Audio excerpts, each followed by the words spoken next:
It's Wednesday! You know what that means? The Super Studios is back here once again, bringing in tonight's AEW Dynamite on Thanksgiving Eve as we begin our coverage in its entirety of this year's Continental Classic. Welcome to the pre-show conversation and discussion. Hello, everybody, and happy Thanksgiving Eve to all of you and your families who are celebrating. And for those that are tuning in, thank you so much, whether live or on demand. I am, of course, the Simple Man of the Simple Brand, the voice of SRS, forever grateful off professional wrestling, damn it. And my name is Noel Foster. Again, if you want to dictate the conversation, super chat, PayPal, the patch. It's as simple as that. I hope that everyone this time of year is grateful to be with their families and, more importantly, thankful for something in professional wrestling, damn it. As, of course, we take on this special adventure for you for the first time ever, covering the entirety of this year's round robin tournament, courtesy of AEW, the Continental Classic. Before we get into things, allow me to explain for those that don't know what the Continental Classic consists of.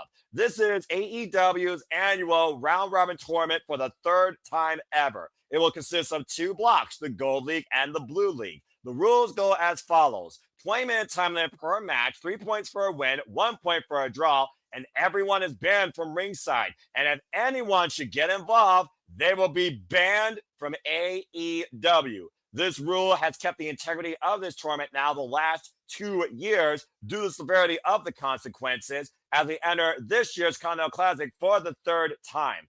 As I said before, the tournament consists of two blocks, the Gold League and the Blue League. You will, of course, see action from both leagues tonight in round-robin action. And speaking of which, let's go ahead and dissect and look at the field a little bit. As, of course, the selection special, hosted by Tony Schiavone from the AEW Control Center, happened this past Monday night. So, ladies and gentlemen, here is this year's field of the Continental Classic. Reigning and defending Continental Classic champion Kazuchika Okada will defend his crown against Kyle Fletcher, Speedball Mike Bailey, Darby Allin, the Bastard Pac, and Kevin Knight in his block, while the Alpha Konosuke Takeshita will be taking on Jon Moxley, Claudio Castagnoli, Mascara Dorada, Roderick Strong, and Orange Cassidy in his block. The top two scorers of each block will move on to the semifinals, and, of course, they will compete for the finals, all of which will take place at World's End to conclude this winner of the Continental Classic. And again, we're going to keep up with the tournament in this entirety this year.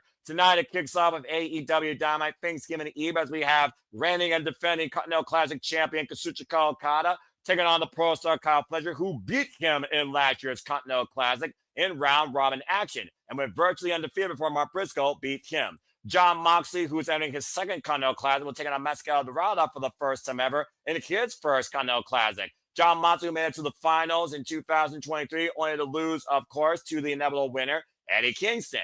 Darby Allin, entering his second Continental Classic, will be taking on Kevin Knight, his debuting in this tournament this year in singles action. And, of course, so much more is to come tonight outside Continental Classic action. As far as the schedule goes, here's what you need to know. It not only starts tonight, it continues forward, and we'll be back here tomorrow night on Thanksgiving with AEW Collision, special night coverage. So I hope that you are along with us for the ride. And, of course, we continue into week 2 next week with Dynamite and Collision, as you can see there from Ohio and Indiana, respectfully. And we also will be covering Ring of Honor Final Battle next week. From there, winter is coming. We'll continue the action in week 3. As you'll see, we'll be here December 10th. Then we move across the pond to the UK for AEW Dynamite and Collision Holiday Bash on December 17th. As, of course, we reach back here in the Hammerstein Ballroom for Dynamite on 34th Street and Christmas Collision from New York City all the way to, of course, the finals and the championship at World's End December 27th, which will not only be the conclusion of this year's Continental Classic, but the conclusion of this year's All Elite League. And that's everything you need to know in a nutshell about this year's Continental Classic. Again, as I pointed out, this is Darby Allin's second, Pac's first, Kevin Knight's first, Speedball Mike Bailey's first, Kyle Fletcher's second, Kazuchika Okada his second consecutive, and reigning defending Continental Classic champion. Konosuke Takeshita's first, Jon Moxley's second, Claudio Castagnoli has been in each Continental Classic, comes in with the most overall ring time and experience in this tournament. And Orange Cassidy, Roderick Strong, Mascara Dorada are entering this tournament for the first time ever. And this and so much more is ahead tonight as we bring you coverage of tonight's AEW Dynamite for Thanksgiving Eve from, of course, This night is always something special, and we are in Nashville, Tennessee. In addition to the Continental Classic, we will also get a celebration for our new AEW Men's World Champion, Samoa Joe, as the Ops will celebrate tonight. And speaking of tournaments, of course, that's not the only tournament, as we know, happening right now, as the AEW Women's Tag Team Championship Tournament will also continue through the night. Tonight, you will get semifinals action with the Babes of Wrath versus the Sisters of Sin. And of course, the winner of that will move on to face the winner of Timeless Tony Storm, Mina Shirakawa, the Forever Love Bombs, against Megan Bayne and Maria Shafir. As of course, Timeless Tony Storm and Mina Shirakawa will decide the stipulation for that semifinals match, and has yet to be disclosed. And that is everything that is so far ahead for you tonight with our coverage of AEW Dynamite Thanksgiving Eve, the annual tradition that is kicking off the third ever Continental Classic Round Robin Tournament. Charles Schultz, it's good to see you. It's good to see Safet also. Again, happy Thanksgiving Eve to everybody. And pretty much, Safet, that is correct. They will be pretty much fired from AEW if there is interference. Does make me wonder, though, for CMLL wrestlers, how important it is to be part of AEW at times if they ever get involved. Just saying. And you stop that! You stop that! You stop that! That better not happen, damn it! That better not happen. So again, folks, what are you looking forward to tonight? What are you most thankful for in and out of wrestling, your family, or on this holiday, whether or not you celebrate Thanksgiving? I love to hear your thoughts. I love to hear your comments. I love to hear your outlook on the tournament, on the night, on anything to your delight, as we bring you entertaining coverage of tonight's AEW Dynamite. Again, I hope everyone enjoys. And again, please stay tuned. If you haven't already, subscribe to all of us here at the Super Reliable Studios, your one-stop spot for all things professional wrestling coverage. Damn it, of course, the Fed's having a laugh, as he only can. He's having a laugh. Shout out, of course, to Barry for Wrestling. Again, if you haven't already, subscribe to her channel today. Don't be a dickhead. And shout out to the Rage of Wrestling, Walter Cruz. Subscribe to him today at Rage of Wrestling on YouTube. Get it, got it, bueno. Again, shout out to my Mind Morphin Pink Power Ranger friend, Datilla. Follow her at Rangers of Wrestling. And, of course, follow the Ring of Wrestling, JJ Williams, as you see on the social media forums, of course. As we have about 5 minutes to go, why don't you go ahead and let your predictions be known? Who you think gets the first 3 points? Do we see a draw? Do you see anybody going 0 across their entire block?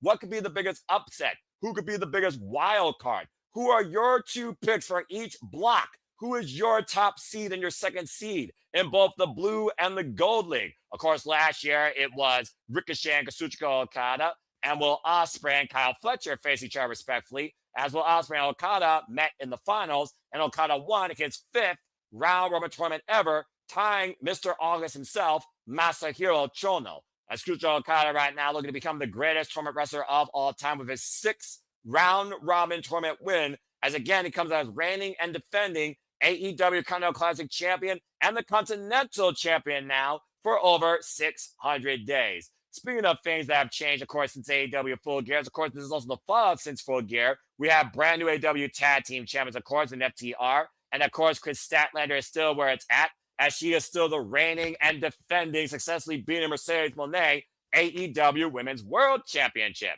And speaking of Ricochet, of course, he became the inaugural AEW National Champion, winning the Casino Gauntlet this past Saturday up at Full Gear. And thank you, by the way, to everybody that tuned into our coverage of AEW Full Gear that entire night. It was an absolute blast and delight.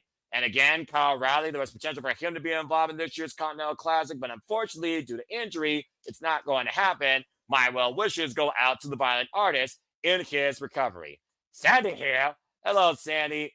From her childhood, all of you guys, as well as New York Raiders Carolina hockey game for TV, since I couldn't get the channel because I'm out of town. Well, that's perfectly fine. Again, I hope that you enjoy the reactions that we bring tonight. And also, thank you very much for your continued support and tuning in. And again, I hope everyone just has a great damn time here. As again, this is the Thanksgiving Eve tradition, AEW Dynamite, this time coming to us from Nashville, Tennessee. And it's sure to be a lot of fun, if I'm being perfectly honest here. I'm just saying.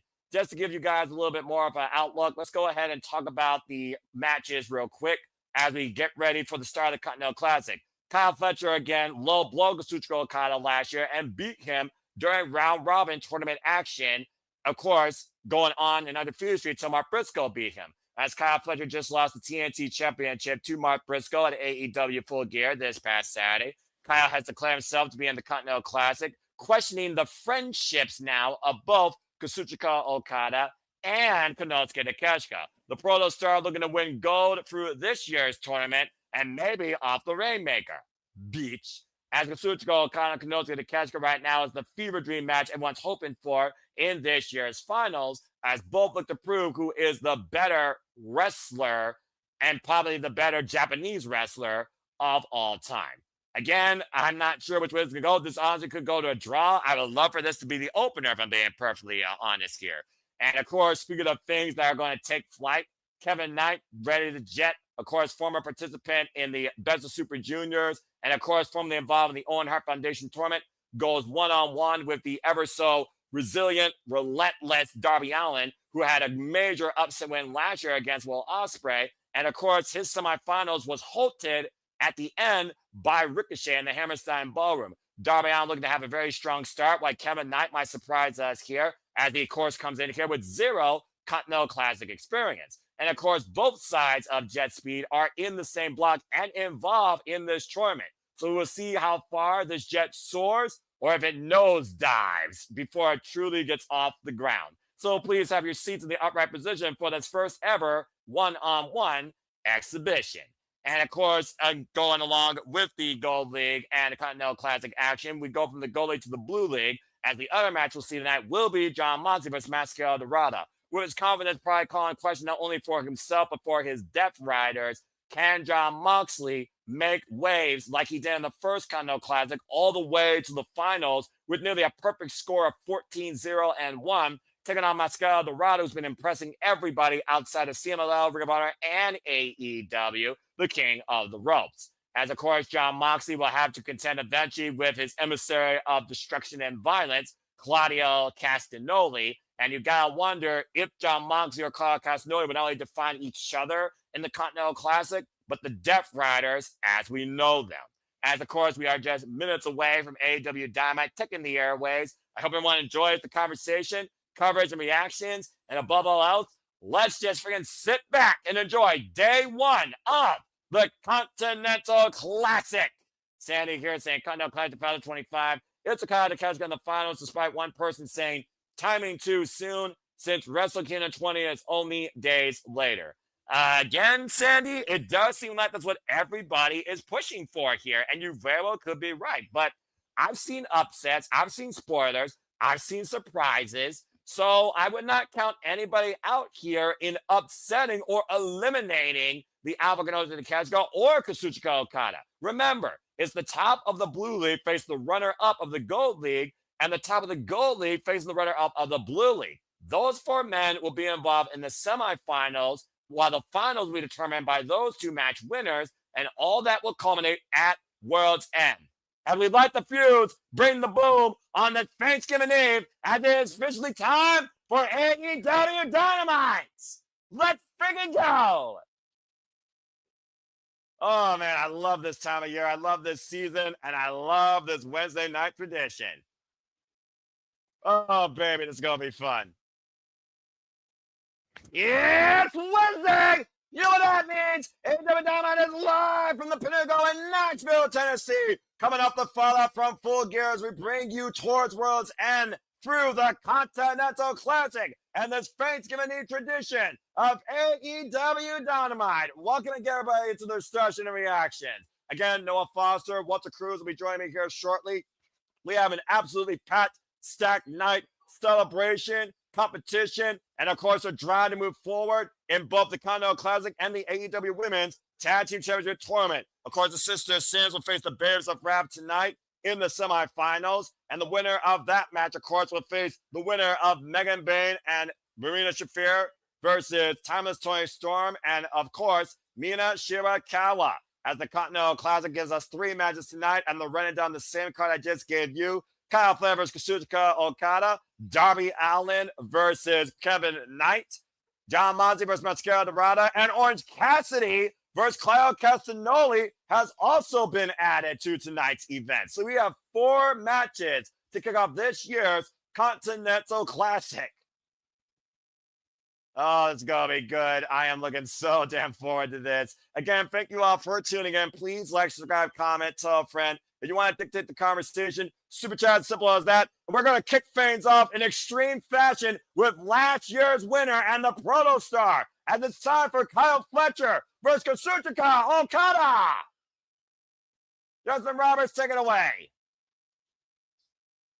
As of course, Okada blamed Takeshita for the reason they lost that match, while Okada didn't even show up until it was mainstream pay-per-view time because he only wrestles on the main card, never the pre-show. Of course, Okada and Takeshita have been at odds end for the better part of the last few months. And of course, Kazuchika Takeshita coming off a win in the G1 Climax, the new IWGP World Heavyweight Champion, who are defending that title against Yota Tsuji at Wrestle Kingdom 20 next year, January 4th. We're just moments away from our first match here in the Continental Classic to kick off AEW Dynamite Thanksgiving Eve. A lot came ahead at Full Gear, and we'll see the fall of that tonight as, of course, we move toward World's End. And again, folks, the rules are 20-minute time limit, 3 points for a win, 1 point for a draw. Everyone is banned from ringside. If anyone gets involved, they are banned from AEW. And right on time, because I'm not simply the most reliable man here in the Super Reliable Studios, Walter Cruz has arrived for the action, having kick off the Continental Classic. Walter, how are you? What's up, Noah? Not much, bro. Awesome. Eve, it's Wednesday night, and I am feeling absolutely all right. Just got done celebrating family and feasting and laughing and playing Jetbox as you, of course, prepare what you're needing to do. And we get ready for the Proto Star Kyle Fletcher entering his second ever Continental Classic for the Blue League. And of course, Kyle Fletcher was last year's Blue League winner, the top scorer of his block. Damn right. And it elevated him to an entire new level. I mean, he's one of the best TNT champions that just, even though he just lost it, but now he's in full circle. Yeah, Kyle Fletcher, to your point, he's got to refocus, and he looks very focused tonight. To your point, TNT champion for over 110 days with 8 successful defenses, just lost that title this past Saturday to Mark Briscoe, and now looking to rebound to take this year's Continental Classic and the Continental Championship with it. As you saw, the Continental Championship belt presented, of course, at the announce table, with Excalibur and Tony Schiavone and Bryan Danielson. And that being said, Ren Mecca as last year's reigning and defending Continental Champion and Continental Classic winner will also kick things off for this year's tournament. And what's funny is he is Mr. Tournament. I don't care what anybody says, whether it's NJPW, AEW, the tournament. Most likely, Okada has got like a 90% chance of winning it. And of course, to your point right now, 15-0 singles record this year alone in AEW. Virtually unpinned and unsubmitted his AEW career. He has only lost 2 singles matches in his entire career. One to Bryan Danielson on AEW Dynamite, and of course, the other back at Forbidden Door when he had submitted to Bryan Danielson with one arm. And of course, as I also talked about before he was officially signed to AEW, last year in the Continental Classic, Kyle Fletcher beat Okada, one of Okada's only losses in last year's round robin tournament action. Kyle Fletcher and Bryan Danielson, the only two to ever beat him. That's one is in his family now, and one's retired at the table. So what did that tell you? I'm about to say, the tale of the tape speaks for itself. Continental Classic champion Kazuchika Okada has been the Continental champion now for 617 days. Bell reigns were officially underway, and proverbially, Walter, every match Kazuchika Okada is defending that Continental title. That's unique, pretty much. You know, I didn't even think of that until you just said that. Again, Don Callis may be on commentary, but Don Callis knows he cannot get involved, or not only is he banned from ringside permanently, he will be banned from AEW. Mutual handshake here, and they're going, whoa, and both men went for a kick right out of the gate. Good to see Christopher like here and Darren G as well here. And I gotta wonder if there's actually going to be any filling out process with these two here. So far, it doesn't look like it. The head scissors takeover, about leg lateral press, the cover, 1 count. Referee Rick Knox for this contest. Sweep with the leg lateral press. And again, both these men right now, back to the kick, grabbing a leg. That was way too quick to try to go for a cover. Yeah, about to say, and you figure about the fact that they know each other so well, let alone part of the same family, the Don Callis family. And both men forehead to forehead here, an intense stare down. Almost gotta wonder how much Kyle Fletcher is feeling any effects from that violent TNT Championship match, that no disqualification affair. Of course, AEW Dynamite is trending on the X, and of course, you can be part of the conversation using the hashtag AEW Dynamite. Going back after the arm here, as Kyle Fletcher working the left wrist of the Rainmaker. Nice roll through. And right now, I almost wonder, though, is Kenosi Takeshita watching this match closely? Of course, we saw Kenosi Takeshita and Okada blame each other for the loss in that CMLL Trios Championship match. A side headlock. And everyone's saying, finally my favorite time of the year, AEW Continental Classic season. I agree with that post. Answer the same locker room. Did they discuss anything? Yeah, I'm about to say, and how much is Don Callis trying to keep the peace within this family? That must be the most awkward locker room brawl, or the plane trip. Right? And again, right now, clean break here. Shades of what Okada usually does off of the ropes. And that is correct, Sandy. To your point, the only time he got pinned this year was a tag team match. He has not been pinned in singles action. And of course, Kenosi Takeshita winning this year's G1 Climax. The tournament that Kazuchika Okada's won 4 times over.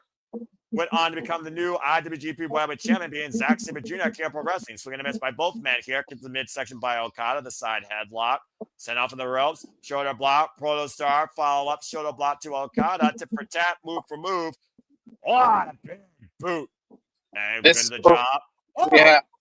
Yeah. Oh my God. This is proof of how much they know each other. You got to think about it. In order to sharpen your skills, when you're practice one, right? Exactly. Just because fans don't see it don't mean it ain't happening.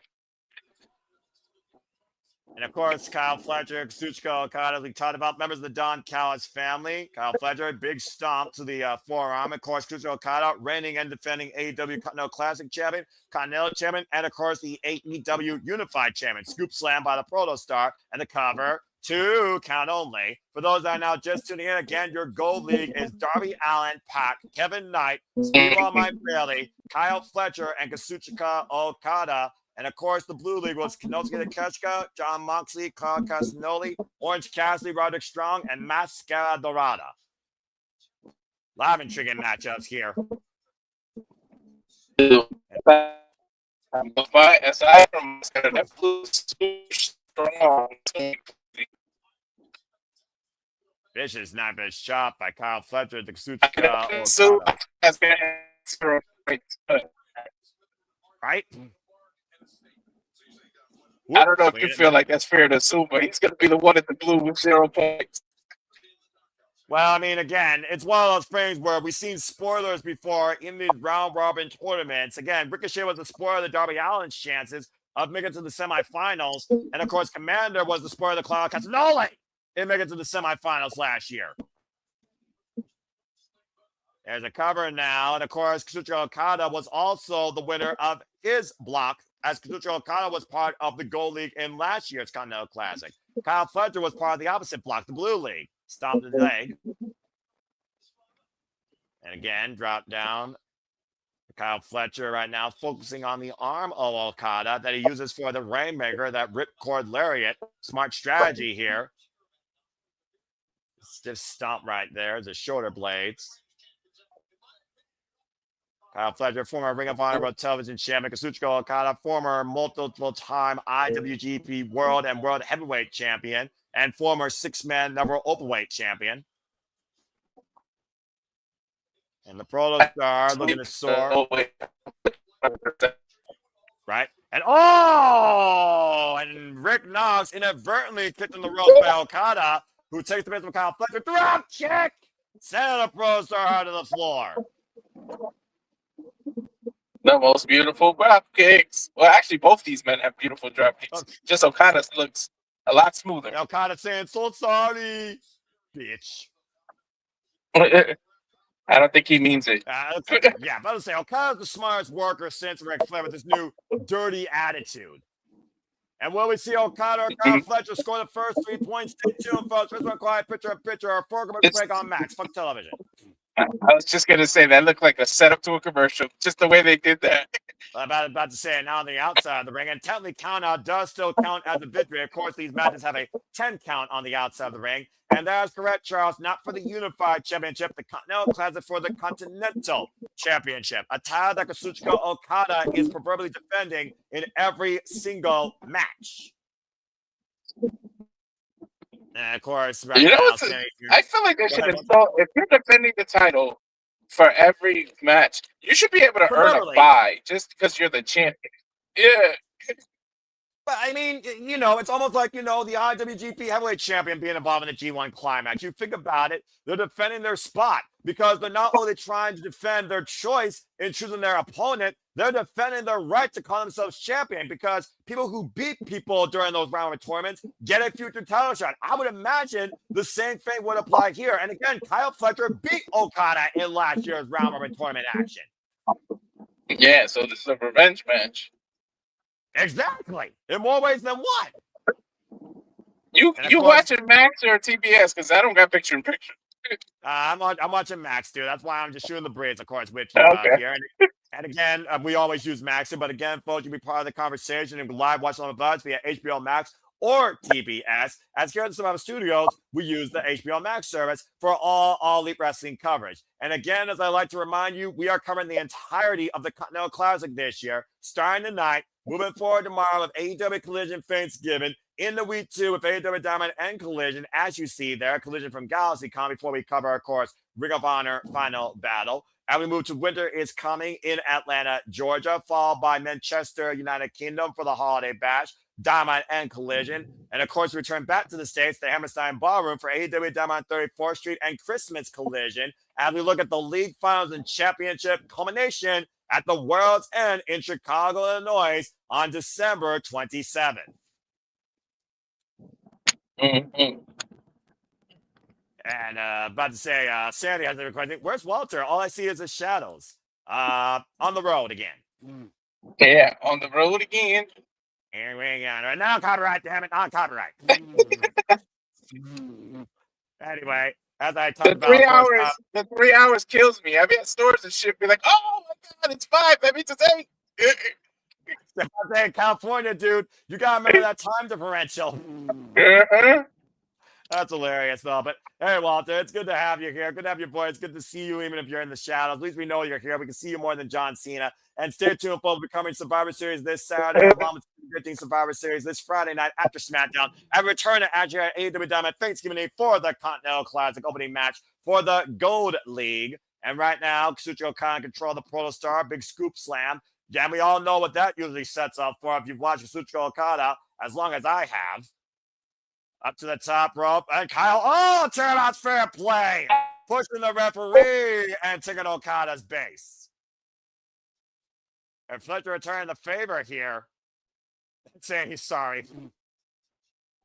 Again, how well these two know each other, to your point, Walter, the dirty tricks included. Now to the top rope, Kyle, big wrist move, hook Okada for a superplex. Impact. Ooh. I don't think they wouldn't expect any less from one another, to be honest. Yeah, you're not wrong there, bruv. Both men down here. Take a look at the replay if you want, folks. For a massive superplex as Kyle and Okada hard landing. Every Rick Knox institutes in the standing 10 count. Again, a draw will mean that both men will get 1 point.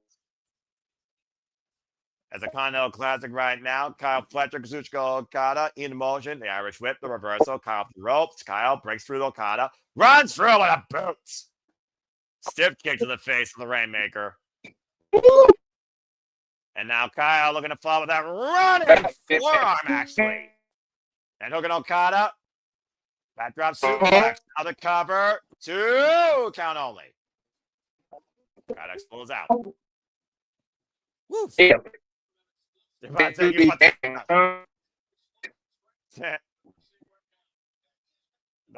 Oop, he went through a dead zone. Don't worry, folks. He'll be back. He'll be back.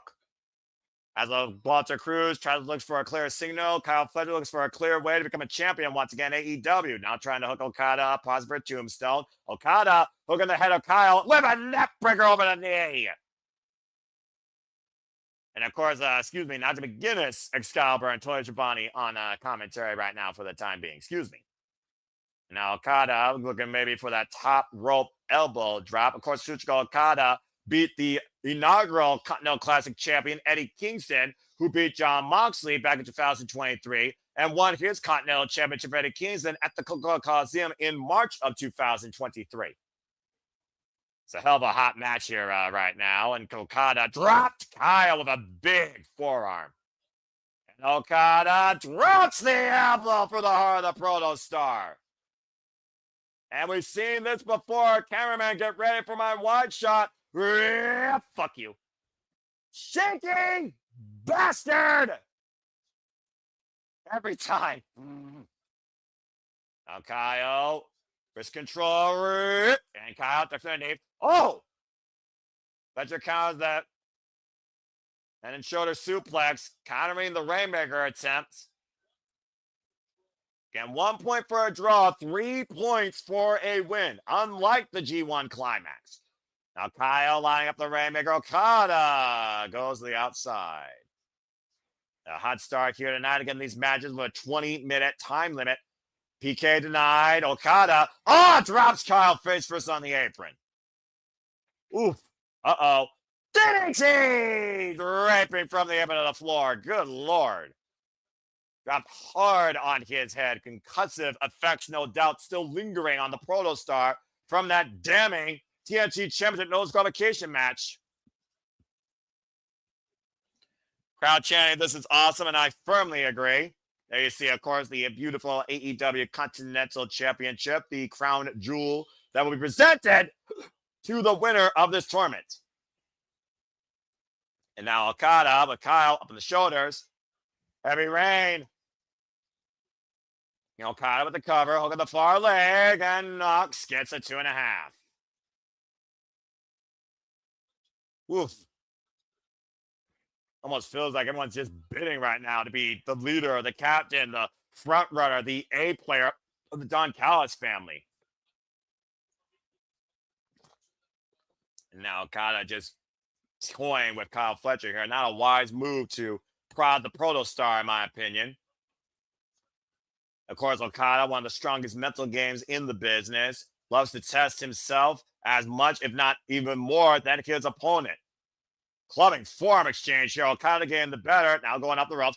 And runs into a super kick. Okada, though, back to his feet. Kyle drop kicked into the corner. Kyle back to his feet. Swinging a miss. Pushed off the ropes again. Drop kick. Dropped Kyle to his knees. Not the win out of his chest. Now hooked up. Tombstone pile driver. Targeting the neck again. And now wrist control. Red Okada. Okada makes an over driver. Wow. And the crowd is on their feet for this opening contest on tonight's episode of AEW Dynamite and our opening bout in the Continental Classic. What a furious exchange. Yes, folks, I might have hiccups, but I'm still talking. AEW chants raining out loud and proud. Not only were the best wrestle, but were the strongest and the damnedest wrestle.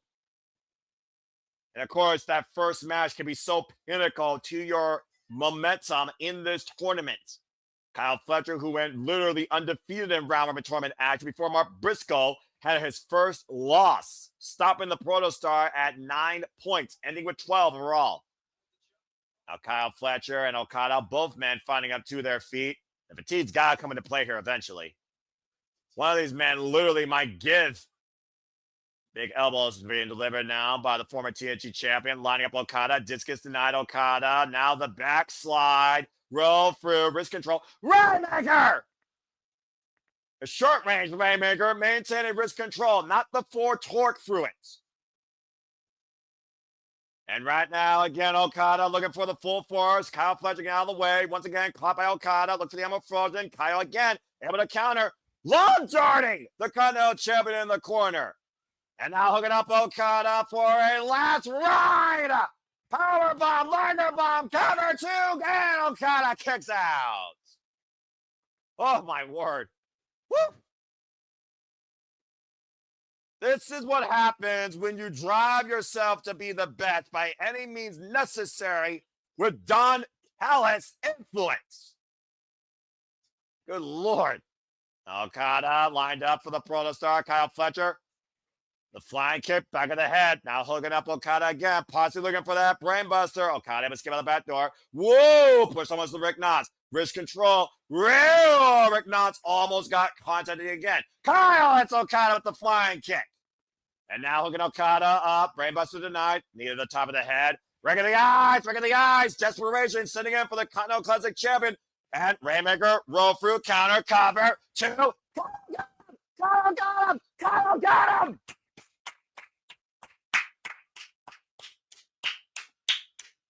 Kyle Fletcher just pinned Kazuchika Okada again in the Continental Classic.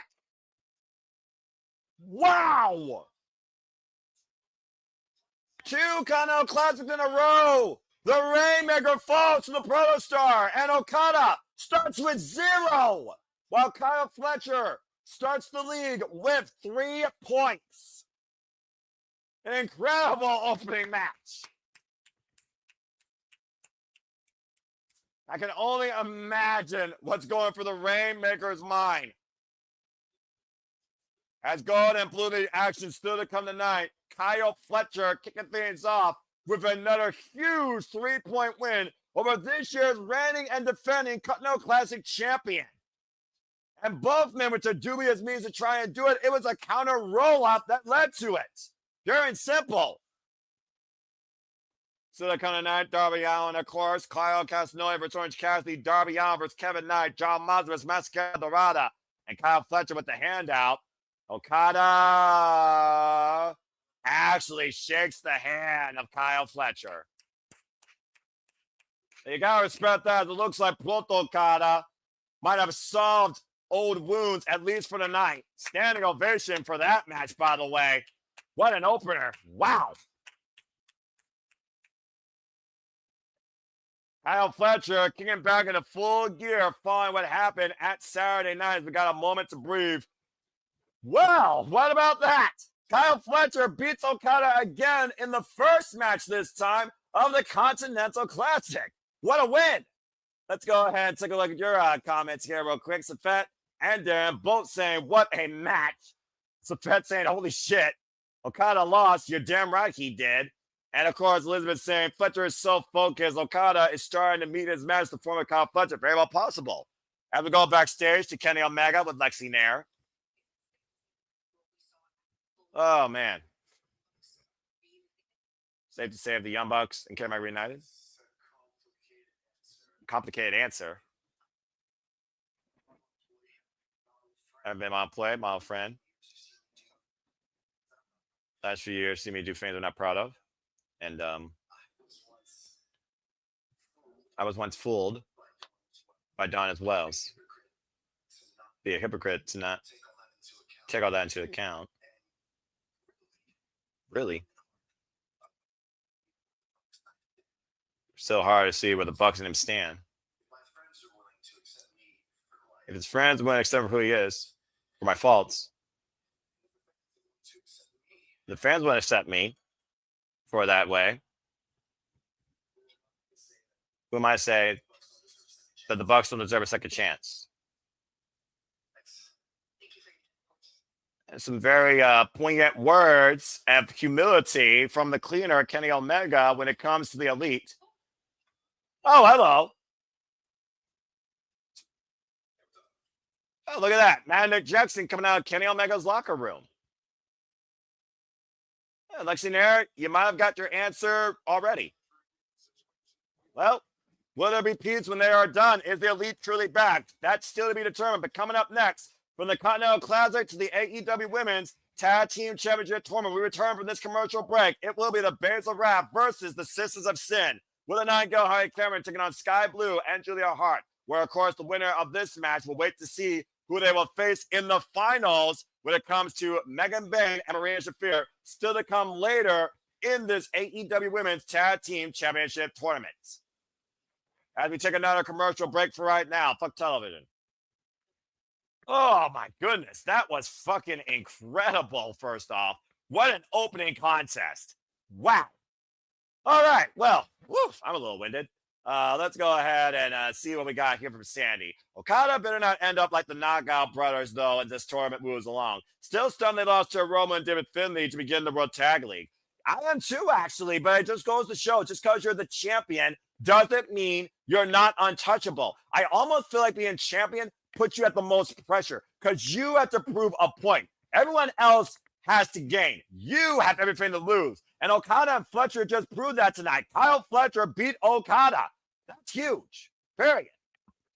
Anyway, as we got a moment to breathe here right now, I just want to say again, thank you all that are tuning in. Please like, comment, and tell a friend. I hope that you all are enjoying the coverage here. I've been doing this for all the biggest shows, pay-per-view specials, PLDs for WWE, NXT, AEW, TNA, ROH, independent promotions, including number 2, HOG, DCW, JCW, as well as New Japan, and so much more to come.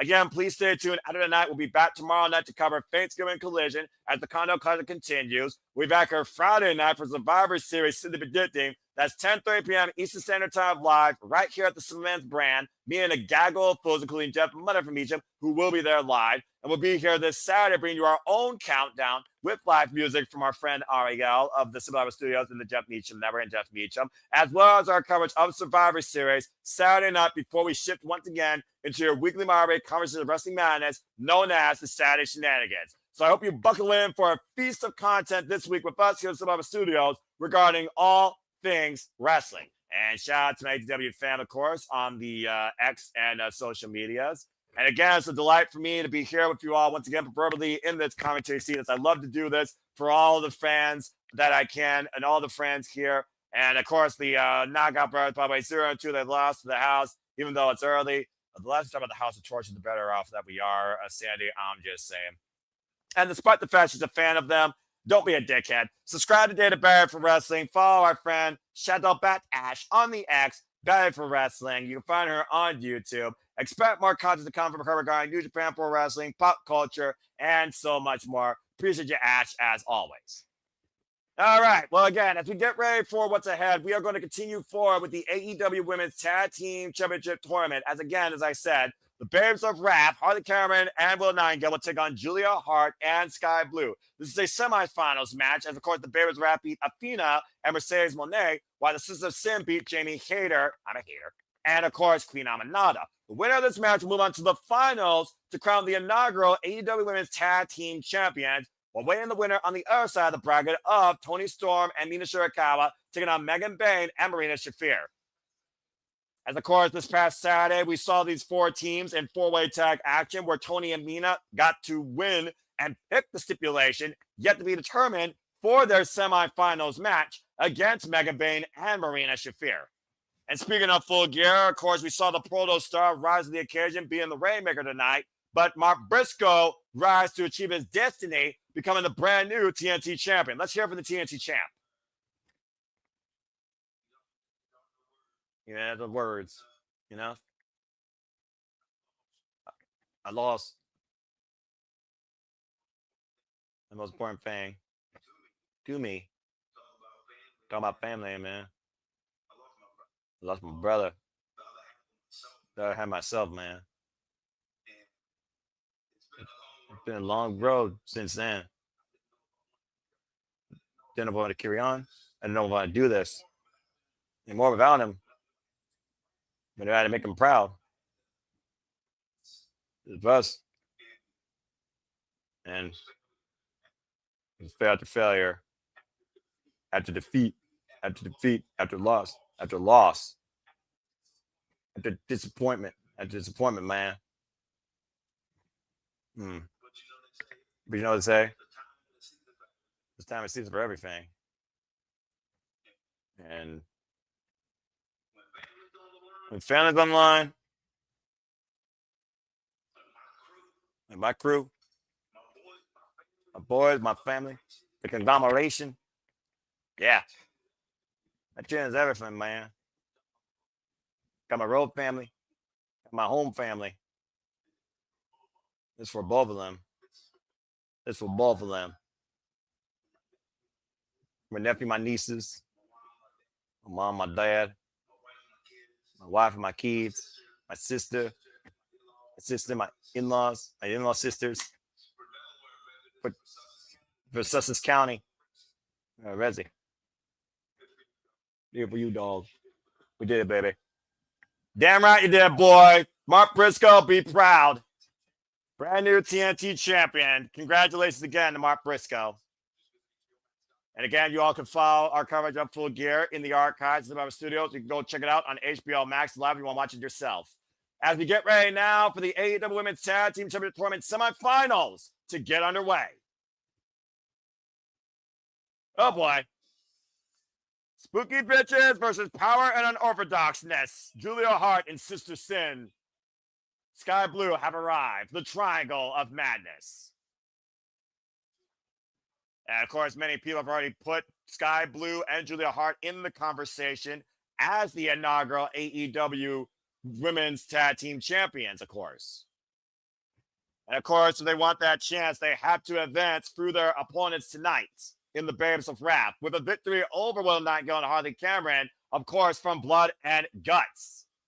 And, of course, Julia Hart and Sky Blue have had their fair fallout with the former TBS champion, Willow Nightingale, in her run as champion.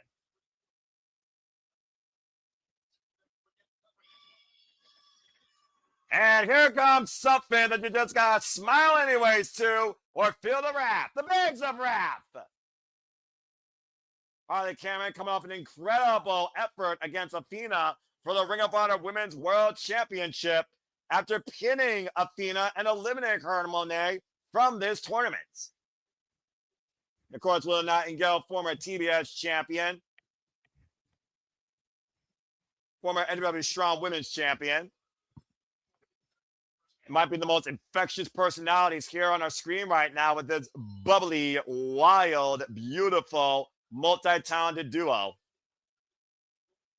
I almost feel like when you look at the bracket when it was first made, I feel like Harley Cameron, Willow Nightingale was the team people thought the least likely to even make it out of the opening round. The ultimate underdogs in this tournament. Referee Mike Posey for this contest. The bell rings, we are underway.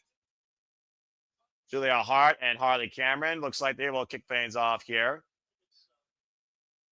Personally, I dig Spooky Bitches. I like this spooky faction. One team smiling, the other one right now, no freaking emotion whatsoever. Get to the midsection by Harley Cameron. Nice headlock takeover there. Of course, we've really seen Harley Cameron break out this year ever since really her match against Carver to Mercedes Moné for the TBS Championship at Grand Slam Australia in February. A tag made. Willow Nightingale, of course, recently signed with AEW. Oof. And Julia Hart, great anticipation there. Willow Nightingale. Now Willow and Harley double teaming. One half of the Sisters of Sin with a double backdrop suplex. A little booty bump there. A little celebration. Don't celebrate for the fat, though. Now Harley on the back of Willow Nightingale. And, oh, God, double senton drop on Julia. And now the cover here. And Mike Posey gets a 2 as Sky Blue breaks it up. A little bit too much celebrating there. And speaking of celebrating, let's finally celebrate that Walter Cruz has arrived home in the studio. Walter, welcome officially to AEW Dynamite Thanksgiving Eve. The Bears are taking on the Sisters of Sin in semifinals women's tag team tournament action. How you feeling? Oh. Out of the Shadow Realms. About to say I'm brought to life, but again, who's going to come to life to be part of the finals of this tournament here? Irish whip, short range clothesline, schoolgirl roll up, Sky Blue, nice bridge for a 2 count. And with a power out of it, though, the Bear with the power bomb. Now the backslide by Willow. Shoulders. Sky Blue able to roll through again, though. Of course, Sky Blue will not go kicked off the women's Blood and Guts match. And a tag made out of Harley Cameron. That bloody, beautiful blood and guts. Accurate. As back and forth scoop slam. Harley Cameron is legal, by the way. Now the Cazadora. Oh, no! Tag made now. Sky reaches Julia Hart, and Harley Cameron is legal. Julia taking a cheap shot against Willow, taking her down hard on the apron. And Julia Hart and Sky Blue have isolated Harley Cameron. Inside back heel trip. Standing moonsault by the former TBS champion. The cover. Hook of the near leg. They tried to do what you love when they use each other as weapons, but it didn't work. I'm about to say. Tag made. And Sky Blue. I mean, I feel like, Walter, what I was talking about earlier, Harley Cameron and the Nightingale might be the most undercard team in this tournament, but I feel like Sky Blue and Julia Hart were the first ballot team everyone picked in this tournament. Oh, face first. Mm-hmm. Ooh. Very sinister pairing. The definition of good versus evil is these two teams. No doubt about that. Harley Cameron will roll up on Sky. Miscommunication there with the one. Julia sent into the barricade by Willow, though. I hate when we come back from commercial, I always get out of sync. I just got the Willow throwing somebody. Yeah, it's all good, brother. We'll figure it out. The double step, the Irish whip. Nice sling blade by Harley Cameron to Sky Blue. Now I got the sling blade. And right now, Harley Cameron in the driver's seat looking to feel the wrath. And Sky Blue might be feeling something here. Big splash in the corner, and Harley Cameron right now. The Irish whip. And again, we talk about the growing evolution of this AEW Women's Division, Walter. Harley Cameron is one of the biggest definitions of it this year. Mm-hmm. Maybe we first know this woman for singing the inspiration music and part of QTV. Distraction by Julia Hart, though, and that non-verbal trust and communication that the System of Sin have much more than the Bears of Wrath. Swinging neck breaker, cover over the far leg, and a 2 count. And Sky Blue now taking the advantage. Will the System of Sin ascend to heaven and leave the Bears of Wrath in hell and out of this tournament? Stay tuned. Restaurant quality, picture-in-picture, commercial break on Max. Fuck television. Mm-hmm. It does make me wonder, though, Walter. We are down to 4 teams, and you got to imagine we don't know the stipulation yet, what Tony and Mina have for Bane and Shafir. But we saw the subtleties and the subtle tension, of course, with the System of Sin and Mega Bane Marina Shafir. And Willow Nightingale said she's looking to be the Death Rider's biggest problem, so we know the fall with Shafir and power versus power, Megan Bane and freaking Willow Nightingale. And, of course, Harley Cameron's nose was broken by Megan Bane. So there really is a lot for everybody here to look forward to if Bane and Shafir are waiting on the other side. Do you feel that could be more of a motivation for either of these two teams? Yeah, it could be that after getting her nose broken, extra motivation, of course. But they were unable to win the match, which would show that they could have got the choose the stipulation. So maybe they got a little bit more chip on their shoulder to prove too, because they didn't win that match. Yeah, that's true. But I do wonder who wants this more as the drive, I wonder. And I do think the System of Sin, I do think they want it more, but I also could see Willow Nightingale and Harley Cameron being driven to this goal since being put together as a tag team. It almost feels like, though, when I look at Sky Blue and Julia Hart's evolution together in AEW, this might be more meant for them to lead this division as champions. And shout out real quick to the KG. King Antran, what's up, brother? So good to see you in the chat. Hope you're doing well. I look forward to the next time we go impromptu. And folks, please go check out me and the King and Lex going impromptu ATW style when it came to the selection special for this year's Continental Classic. And of course, we are looking at 2 former TBS champions and 2 other ladies here still looking for gold here in AEW. Well, I switched to Sling TV. I got picture-in-picture, so I can give a call. Yeah, but go for it, man. Let us know what's happening as we will be back soon for those on HBO Max. And I hope you all enjoy the coverage and relax with us here like a Bob Ross painting session. Just drive that brush into the canvas. And might try to drive someone's head in the canvas when we get back here. Oh, I would never do ASMR, but I'm just saying. Harley Clam is getting double teamed in the corner. Now they're pausing out of the back. Harley Clam? Harley Cameron. We're back here at AEW Time. I'm messing with you, dude. Thanksgiving Eve, Julia Hart and Harley Cameron up in the corner here. Julia Hart going old school on Harley Cameron right now, walking across the ropes and dropping Harley Cameron down to her knees. Flying tag made. Blind lariat to the back. Now Lariat. I'm back in full screen, and she just did the freaking old school. Okay. Let me know when you get the cover, dude. We're all right here. And Sky Blue should be legal. Follow up with the PK. The cover and 2 count. Let me know when you got that cover, dude. I got the blind tag, a clothesline from behind. Yep. And Brad saying Sky Blue again. Punt kick. Here's a cover. 1, 2, kick out. Yeah, Willow Nightingale, though, you notice there might be a sense of urgency, but she did not go to break it up, though. And I feel that does go to the trust that these two have for each other, despite how young their tag team is. Now Julia Hart looking for the tarantula here. And, running drop kick to Harley Cameron's midsection. That's one way to stop before the 5 count. Cover. 2 count only by referee Mike Posey. Willow Nightingale trying to encourage Harley Cameron to stay in this fight. Of course, we spoke about again, though, the definition of single experience versus tag team awareness. Waist lock applied here. Whoop, went for the high kick. The third knee. Harley Cameron hoisting up Sky Blue. Ow! It's not an impact here, but this is a critical chance for the Babes of Rev to bring the power forward. If Harley Cameron can make the tag to Willow Nightingale here, tag made on opposite sides. Let's revisit the TBS Championship feud, shall we? And of course, Willow Nightingale, former TBS champion for Mercedes, when they beat her for it at Double or Nothing 2023. Don't remind me of that shit. Whoa, bloody shot. She still got the damn championship. Big boot. 2000, I'm about to say 2000 and, a tag made. 24. Yeah, about to say, yeah. Excuse me. The years sometimes just run together. And planted with a spine buster. She's not legal. Willow unaware that it's not legal. And Sky Blue immediately on the attack. Great. We're almost at the end of this year, so just look at that. Yeah, of course, we'll be at the World's End soon enough. And the World's End will culminate the Continental Classic. Up and around. DDT! Nice. And Sky Blue, Julia Hart taking full control for the time being. Combination offense here, front and back to Willow. Sky's legal, cover, back press with the far leg to advance that 2 count. Man. And of course, again, we'll have to be back here tomorrow night on TNT, 8 p.m. Eastern Standard Time for AEW Collision Fates. Given the continuation of the Continental Classic, we will also see Thekla go one-on-one with Ty Mello in women's singles action. And double superplex by the Bear with the power to the Sisters of Sin. Willow Nightingale again, just so powerful. Driving Sky Blue back first in the turnbuckle. Harley Cameron nowhere, though, to make the tag. Now is there. Tag she pops up. Power slam by Willow. Harley Cameron legal, though. Harley up the ropes. Tried this earlier. The Kaza, Dora, drop. There you go. That's what Noah likes. 2 count only.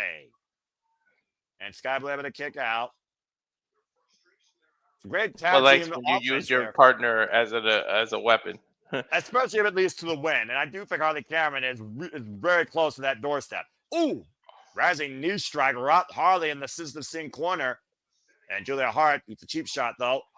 Kick. I think the knee caught Sky Blue to the side of the head. I think that was a knee. Yeah, she tried to go for a kick, but the knee, whatever works. Inside Russian leg sweep, great follow-up, and Harley Cameron needs to keep stepping forward if they want to punch their ticket to the finals.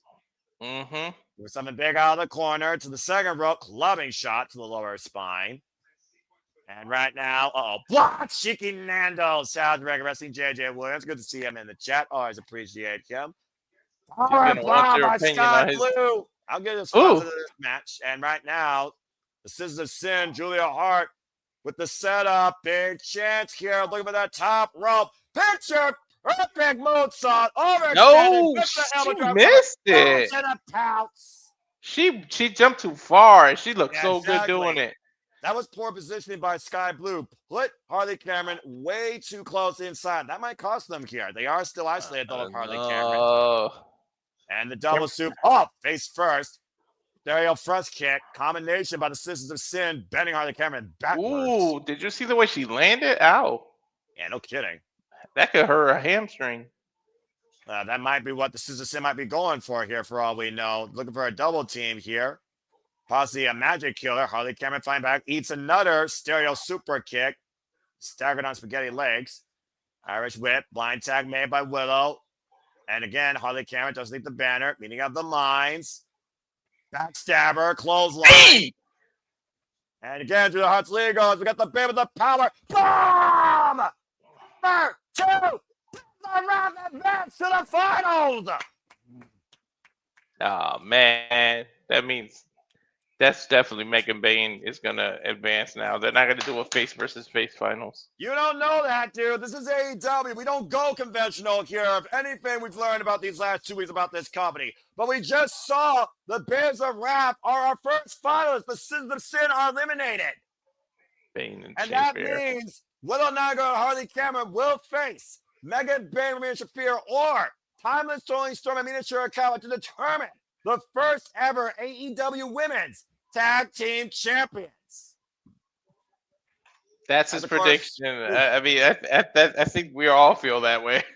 I'm about to say, of course, the Continental Classic still to continue. Clark Casanova versus Orange Cassidy. We got John Moss versus Mascara Dorada. But coming up next, the Ops celebrate with the new men's AEW World Champion Samoa Joe after this commercial break. Fuck television. I love Willow. I'm about to say, who doesn't love Willow? I'm very happy that Willow has this chance. But you do realize what this means, right? The Sisters of Sin are going to come back with their own wrath. And I don't think Harley Cameron and Willow Nightingale are going to like it. Well, I don't know if that's a bracket buster for people, but maybe an upset for some. The Sisters of Wrath are eliminated. They're gone.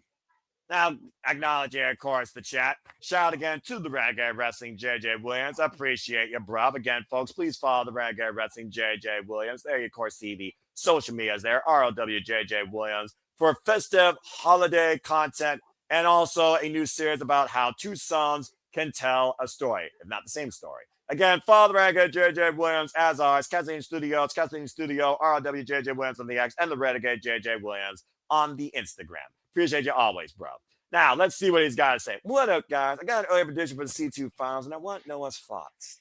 I got Okada versus Takeshita for the finals. You and probably everybody else that saw this bracket, per se. The only way this doesn't happen is if one of those two men screw each other somehow at the semifinals of the Continental Classic. Because again, in round robin action, there cannot be nobody at ringside because they are banned. If they get involved, they are banned from AEW. It's got to be at this point almost like a no-brainer. But okay, how many people had the Sisters of Sin being the inaugural AEW Women's Tag Team Champions? I did originally. I'm not gonna lie. Originally, I did. How many people had Taiji, as I talked about, the first ever women's tag team, if you've been an AEW fan as long as I have, with a chance to be the AEW Women's Tag Team Champions? They got eliminated. We're down to Bears of Wrath, Tony Amina, and Bane and Shafir. One of those three teams is going to be the inaugural AEW Women's Tag Team Champions. And we still don't know what Tony Amina's stipulation is. Just saying. And I know what I want it to be.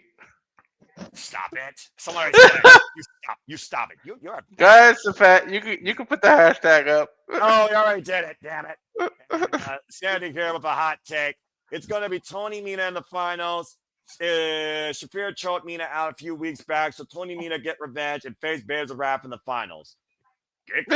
I'm backing off of Willow. That's all you. All right, both of you need to grow the frick up, all right, and calm the heck down. Dadgum. And Sandy said, I remember Julia misting both Sky and Willow at some time back, and it's wild that misting consumed Willow like it did Sky.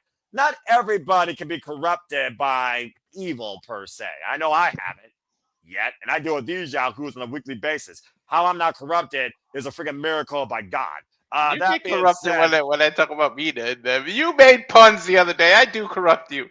That's not corruption. That's a simulation. I have to go to Tony Schiavone in the ring. As of course, I wonder if there's so much change, including this. You know this is going to lead to a swerve, right? I mean, someone's going to invade this house.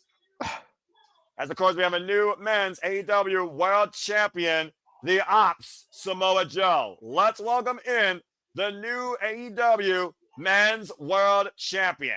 I think Nick is right, though. He might give his tag title to Hook today. Well, he said it was going to happen. He didn't say when. I'm guessing it should happen tonight. I will find out here. Speaking of that, did you send Nick the link? No. I thought that you did. I got it. And of course, Samoa Joe sporting both the AEW Men's World Championship and the AEW Trios Championships, escorted by Katsuya Shibata and Powerhouse Hobbs. Why does it feel just so right to see Samoa Joe in a suit holding a world title in 2025? Right? I was about to say, the most lethal combatant, arguably in this business, is once again the men's world champion of All Elite Wrestling. Lord help us. I honestly thought he might have been a one-time champion, but I'm kind of glad they did this. Listen, I'll talk about more of my statistical analysis next week of Papagino on Post Predictions Mortem. Stay tuned for more on that. Yeah, it looks like, again, Tony Schiavone, be careful.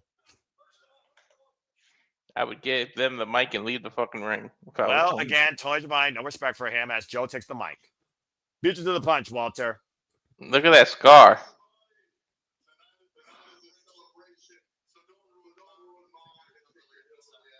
Don't remind to get Hillbilly out Told of you. here. Told you. Poor Tony. Again, no respect for Tony Schiavone. Not a single bit of respect. Dude, look at the scar on Joe's forehead. I mean, again, dude, he got carved like a Thanksgiving turkey. What the hell? You know, you can see the staples on there. That's right where- now, I see a car pulling up with Swerve Strickland. And the Chevy That's Tahoe Tahoe with a gun? staple gun. Oh no. You know, I should have expected this to happen from the most dangerous man in All Elite Wrestling. I didn't think it was this soon. Oh, he's not alone. I never thought I would see Heyman Adam Page and Swerve Strickland side by side with change. I don't even think words were needed. They're just gonna go. Oh boy. Yeah, before I was so really erupted, I'll let you take the transfer. Shabazz gonna go meet them backstage. I think that's a death wish. Mm-hmm. Tonight, we celebrate. Where's Hook? I don't know.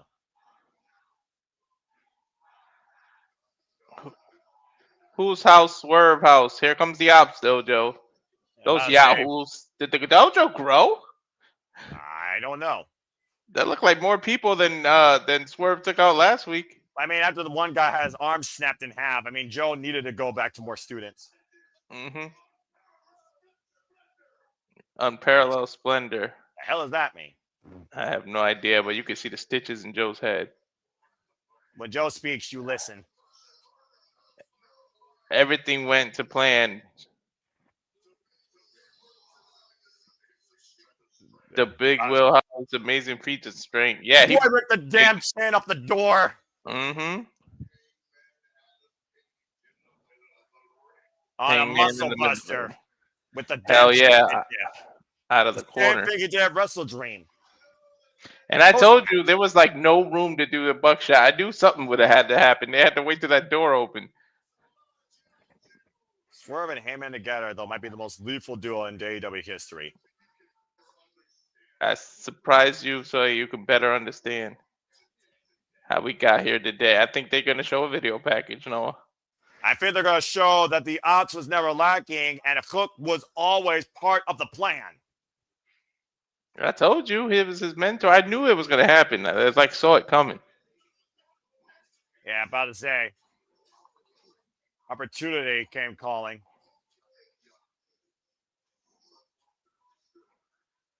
About to say, somebody to see what happened tonight. He said at some point, I'm still going to have your back. Look, that was a clue and we didn't know it. But I mean, again, he incapacitated. Hook was literally put to sleep by Samoa Joe. Was that all part of the plan as well? Mm-hmm.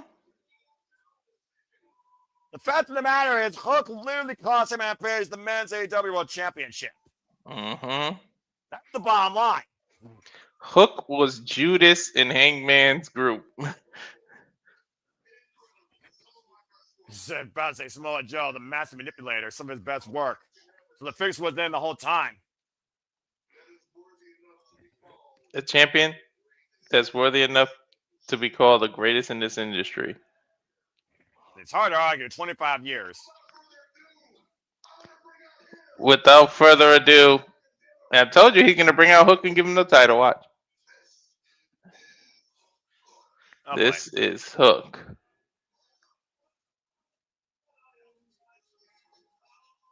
There he is. And there you see that Tantron showing Samoa Joe's dirty work that he has Ops Handler perform. What theme song is this? That's that new theme that he's been having. Hmm. Sound like some Frank Sinatra shit. It's literally that. Unfreaking believable. Unfreaking believable.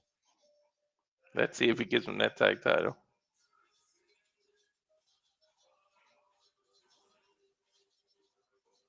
Yeah, I wonder again though. Moments like this, his dad gotta be proud of him for doing stuff like this. Let's not forget, Taz was once with Samoa Joe. This is the present and the future hugging it out right now. Accurate. Now Hook has a mic. This is the rare thing. Yeah, you don't see him speak too often. Well, let's see how much he's learned from Samoa Joe when it comes to giving a promo. Don't forget the other two are still in the way. All these rednecks We are in Nashville, Tennessee, to be fair.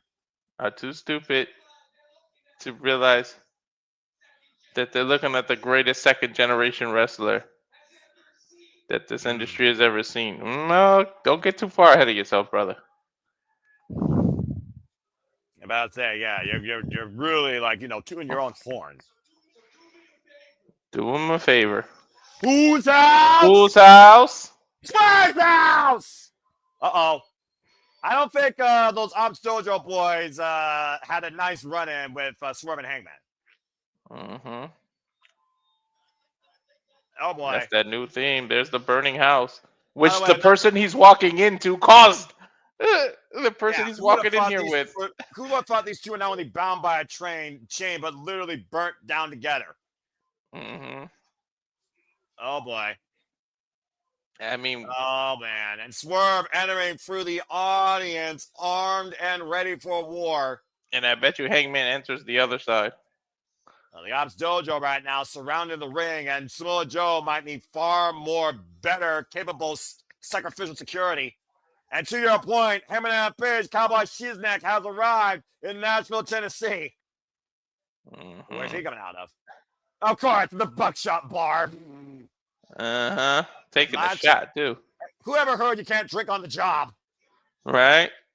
Yeah, they both have chains. This is crazy. Swerve with a staple gun, Hangman Page with a beer bottle, two men with a personal vendetta against the Ops. And don't give a damn who's in their way. Oh, my!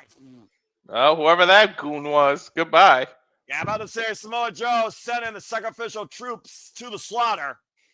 Oh, my God. You see how long that chain is on top of that? You see right now who's wielding them? Hangman Page. Oh, man! I think he used a beer bottle there. Yeah, he just brained that boy.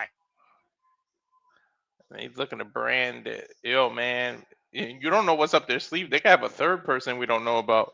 If these Ops Dojo people value their lives, they better get the hell out of there. Nope, they made the ring. Swerve dropped the staple gun. Yeah, trying to grab a hold of Hook at the Ops Dojo right now, saving Samoa Joe from a fucking assault. Let's be honest here, dude. This is an assault. These two are not going to stop until they get their hands on Samoa Joe and the Ops. He's stapling their heads. Necessary. We're stapling right now. Oh, boy. Oh, based on Hook's mouth that he just ran, why is he running then, right? You just said you're the greatest this and the second generation. Why didn't you stand up to these two? Discretion, the better part of battle, I suppose, to survive. Power bombs by both Swerve and Hangman. When did you ever think that you would say that these two would be a tag team? Or at least on the same page? I understood burying the past and all in, but I never thought they would bury it this much to form an alliance. Well, a common enemy. I mean, to your point, Swerve was Samoa Joe's undoing. Uh-oh. Oh, no. I shudder to think what they're about to do with these chains. Are they going to dangle them over the ropes, aren't they? Yeah, I don't think Samoa Joe's a man that fears often, but you might fear this symbol of your future. Oh, my God. They are dangling them. Well, that one guy. An example out of the Ops boys saying this is you very soon. Swerve and Heyman with a personal vendetta for blood against the new AEW Men's World Champion. Swerve's guy is a little too tall for this spot. I I can only imagine the brutality that awaits with Hangman Page and Swerve Strickland working together versus going against each other. Bro, we're gonna get a 6-way steel cage match or some crazy shit. I don't even want to imagine what violent tendencies these two have up their sleeve to get the better of the odds. It's gonna be a chain rope match, and we don't even know what that is. Well, coming up next, from something that was extremely violent to someone that's the definition of violence, Jon Moxley enters his second Continental Classic, taking on Mascara Dorada in Blue League action. When we come back to AEW Dynamite, Thanksgiving Eve, and the return and continuation of the Continental Classic. Don't go anywhere. As of course, we look back at Full Gear, and we hear Jon Moxley's words towards the violent artist. You called it yourself, Walter. You thought that was match of the night. We called it a bloody, violent classic. As Jon Moxley tapped out to Kyle O'Reilly again. Dude, I feel bad for Mascara. Mascara is going to be a sacrifice. Jon Moxley's going to he's going to see Kyle's face on his body, man. I feel bad. And of course, Kyle O'Reilly is out right now with injury. Otherwise, he would be part of the Continental Classic. Calling him not real pro wrestler. Tell you now, Mascara is a sacrificial lamb for Moxley right now. Yeah, Jon Moxley testing Kyle O'Reilly, saying he thought it was a real pro wrestler. Now look at him. The goober is going to the freaking hospital. Where's he at now? I mean, mathematically, you really don't have to worry about until like the third week or so. Then you got to start worrying about points. Yeah, well, again, Jon Moxley was very poignant in his words. The battle continues. No celebrating the open season, man. Because the playoffs are about to start. Hey, Moxley, this is not your company anymore. Well, He's literally tapped out 5 times or 3 times. Right now, it's time for him to lead by example again. Because let's not forget, Walter, he very well could be a very dangerous asset in the Continental Classic. He was a finalist in the inaugural Continental Classic. It came down to a triple threat. Him, Swerve, and Jay White to punch through to get to the finals against Eddie Kingston, who Jon Moxley lost to. If Jon Moxley makes his way through this tournament again, he very well might prove his mission statement once more. Not to mention, he will eventually have to take on his own Death Rider, Claudio Castagnoli. I was just going to say, remember, he's going to end up meeting Claudio because of the opposite brackets. And both men are in action tonight. Moxley is going to be pretty interesting when Moxley and Claudio have to face each other. 2023 C2 finalist, Dynamite singles record 73-9-2. Jon Moxley, record-setting 4-time AEW Men's World Champion, entering his second Continental Classic. John! Ooh, look at them scars. I say, wearing the scars of battle and the fork stab. And also coming out, as I said, Castagnoli will also be in action for the Blue League. He will be taking on freshly squeezed Orange Cassidy, a man he's already beat in singles action previously. And Claudio Castagnoli comes into the Continental Classic, Walter, with the most experience, not only of his block, but of this field. He's been involved in each one of them. Yep. How long before that you think Claudio and Mox end up having to face each other? Honestly, dude, I can see that being the decider if booked correctly. And of course, this man who literally shocked the world with what he could do, Master of the Ropes and CMR World Trios and historic welterweight champion with a record 9-8 in AEW, already been in the ring with Kazuchika Okada and Bandito. And of course, I'm in your eyes, Walter, at All Out, entering his first Continental Classic, Mascara Dorada. Exceptional performance at Full Gear last Saturday, defending the CMR World Trios Championships, of course, alongside Neon and Mystico, as they were able to get the better of the Don Callis family. That miscommunication there was critical after Okada hit Takeshita. And of course, was it really miscommunication though, Noah? Well, hindsight 2020, brother. I'm just saying. Referee Aubrey Everett for this contest. It's here for Aubrey. Ring the bell, and here we go. Mascara is at such a disadvantage. Do you really think he's at a disadvantage, though? It's not like his confidence has been, rattled and stirred. Let's be honest here, Walter. This is one of the strongest losing runs in Jon Moxley's career. If there's any time to pick Moxley out of the hat, it's now when he's on a 4-tap streak. And of course, Maria Shafir cannot get involved here. She is banned from ringside. That's why Maria Shafir is on the other side of the barricade. This is a one-on-one contest. You will not see Death Riders getting involved here, or they will be banned from AEW indefinitely. Yeah, the only time Death Riders are actually going one-on-one. That is correct. And you Ooh, see nice it right reversal now. by Mascara. But I say, so what do you think Mascara has to do here against Jon Moxley? Does he need to attack the legs? Does he need to try and ground him and go for a submission game? Or does he need to try and keep it strong-fisted style? What do you think is the strength of Mascara against Jon Moxley here? First number one encounter, might I add. I know Mascara loves the high fly, use the ropes and everything, but you need to do a ground and submission game. You've literally just seen that this man has a hurt ankle. He tapped out 4 different times. There's no way he's normal. Did you see the way he walked out last week? Well, it's not even been a week, but a few days ago. But he walked out. He could barely get out of the ring. So, like, attack the ankle. You already seen that he's susceptible to ankle locks and tapping. Interesting clash of styles here. To your point, of course, the Lucha Libre style and the unorthodox hybrid brawling technician style of Jon Moxley. Previous participant, of course, in the G1 Climax. And for those that don't know, again, the Blue League consists of Konosuke Takeshita, Freshly Squeezed Orange Cassidy, Jon Moxley, Mascara Dorada, Roderick Strong, and Claudio Castagnoli. The winner of this block and the runner-up will move on to the semifinals. Top seed of the Gold League will face the runner-up of the Blue League. Top seed of the Blue League will face the runner-up of the Gold League. The winner of those 2 matches will compete in the finals the same night at World's End to crown this year's Continental Classic champion. Handspring, backflip, it was out of the way, so we're going to miss by Jon Moxley. Mascara up and around. Take up to Harris as Jon Moxley sitting to the outside. You always help me with the Japanese, so let me help you with the say mas. Mas. Now say cara. Cara. Now say it together. Mascara! There you go. That's how his name is pronounced. Thank you, Walter, as I'm a Midwestern Ohio boy. Hey, you always help me with the Japanese, so I figured let me help you. Sandy's the one that's most proficient in that. Who? And again, that was a hard land against the barricade, though. Let's take a look at the replay here. Watch this, Walter. This tope suicida. Ooh. Driving Mascara Dorada's head. Who's proficient in the Japanese? Sandy, our friend Sandy, of course. Yeah, that's true.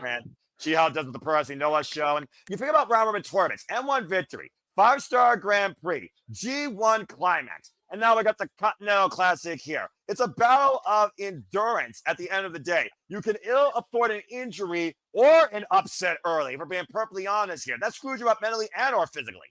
Let me tell you, every Continental Classic has had an upset or 2. Oh, yeah. And right now, Jon Moxley, what the hell? The Irish whip, the reversal. Oh, and Moxley sent to the floor. Uh-oh. He could have got injured. Oh, God. He could have got injured just on the landing. That ramp is like at least, 2 feet in the air? Something like that. He just got knocked out of midair. Take a look at the replay here. Went for broke and got his jaw jacked. What was he even going for, to be honest? I think he was looking for a diving Luthez as Jon Moxley shut him down out of midair. With the point of the elbow. You know how sharp the point of your elbow is, bro? Bone impact. Of course, on Jon Moxley, no elbow pass. Now bringing him inside the ring. Here's the cover, the lateral press, and the form across the face, and the 2 count by Aubrey. Uno, dos. And, of course, Aubrey knows how to count in Spanish. Referee, of course, for the CMLL Grand Prix. That, of course, Persephone won, who will face Athena for the Ring of Honor Women's World Championship. Oh, my God. Final battle. That's going to be a match. And, of course, folks, will be covering Final Battle next week, Friday. Stay tuned. I want to see her take on Megan Bayne one-on-one. Guillotine applied here by Jon Moxley to Mascara. Now hoisting him up. Off! If those 2 go one-on-one, that's a whole lot of woman. I was about to say, that's more woman than I think you can handle, bravo. Uh-huh. And the Continental Classic action continues here. When we return, the restaurant quiet prepared for commercial break. Fuck television. Ooh, I got picture. Moxley's going he's grabbing his ankle. Mascara. Is he going for a sharpshooter? What are you doing? Nope. Oh, He literally kicked him in the sternum and is just holding it. Yeah, Sandy, I absolutely agree, because the less interference you have in these type of matches that are about the better competitor, the more important they mean, in my opinion. Half crab here by Moxley, but he hasn't stepped over yet. He's standing on the side. There's the step over. Now he's sitting on there. That's a full-fledged half crab now, Moxley. All that pressure on the lower spine of Mascara Dorada. Oh my God! But you know he's flexible. He's trying to get out of it. Moxley switching gears. How smart is that? Now he's cranking while he's laying down and literally has Mascara on his shoulder. One leg up, one leg cranked in between his legs. Ah, that hurts. Ah, my leg hurts now all of a sudden. Well, I mean, your leg's not supposed to bend, unorthodox ways. And I don't just mean that with a dragon screw leg whip. So, Mascara able to get to the ropes here. Breaking out. Moxley just slow, methodical thinking. Oh, when his wheels turns, be careful. Right. Well, John Moxley is a thinking man's wrestler, despite the fact he might be a violent technician in his own right, despite the fact he can't beat the violent artist. Let's just put that in perspective. And by the way, this is the first ever one-on-one encounter. The last time that John Moxley and Mascara Dorada shared a ring was a trios match against CML Alvarez Blackpool Combat Club in February 2024. Mascara just got pushed off the rope by Moxley. He was holding Moxley's hand, went for that jump off the rope thing that he loves to do that turns it into a hurricane. And Moxley just went nope and pushed his ass off. Damn, give him a chance. Mascara Dorada, by the way, current world historic welterweight champion for 713 days and 2-time CML World Trios champion. Aubrey's starting to count, but Moxley won't even let her because he came out. Well, count out still counts if you win these. Again, if you win, you get 3 points. If you freaking lose, you got nothing.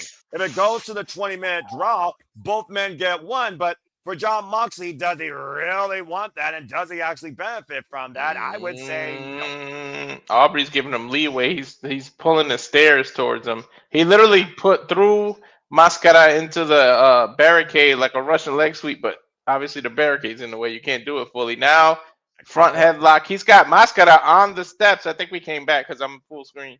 Yeah, I'm back here too at AEW Dynamite. Mascara Dorada trapped inside the Death Rider's leg as John Moxley might be looking for a pile driver in the entranceway. Aubrey Everett's trying to bring both men inside the ring. Here you see the rules, by the way, folks, for the Continental Classic again, in case you're just now tuning in. As we're covering this round robin tournament in full. Now creating separation and off the steps. Oh, and a sidestep, driving John Moxley's shoulder first. And once again, Mascara looking to follow up off the top. Take over to Harris.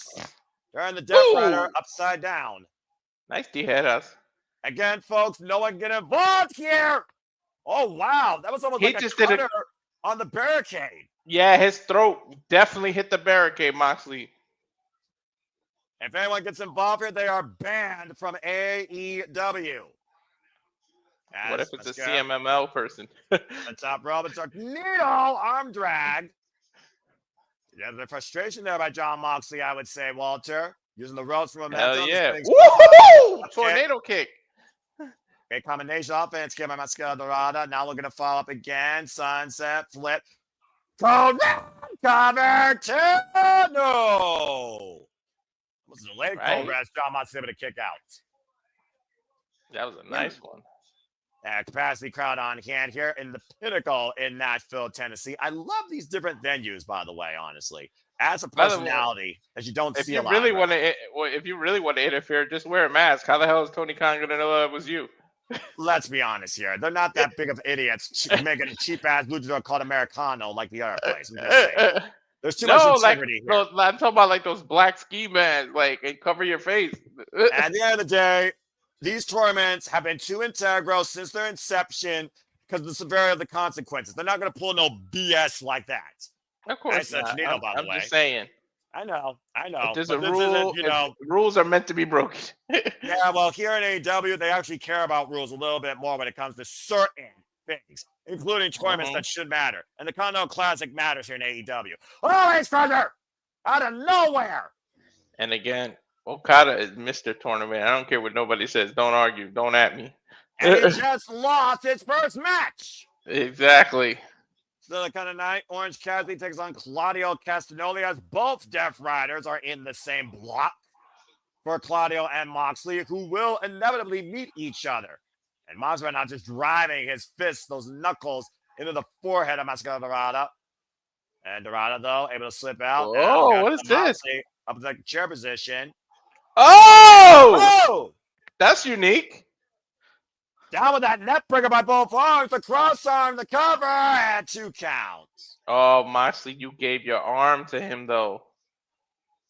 And again, might be looking to Katami, the cross arm breaker. Can he hyperextend that again? We saw the sense of urgency with Jon Moxley in this hold against Kyle O'Reilly. And he did, even though it was offensive, him using his elbow against Mascara would hurt your arm.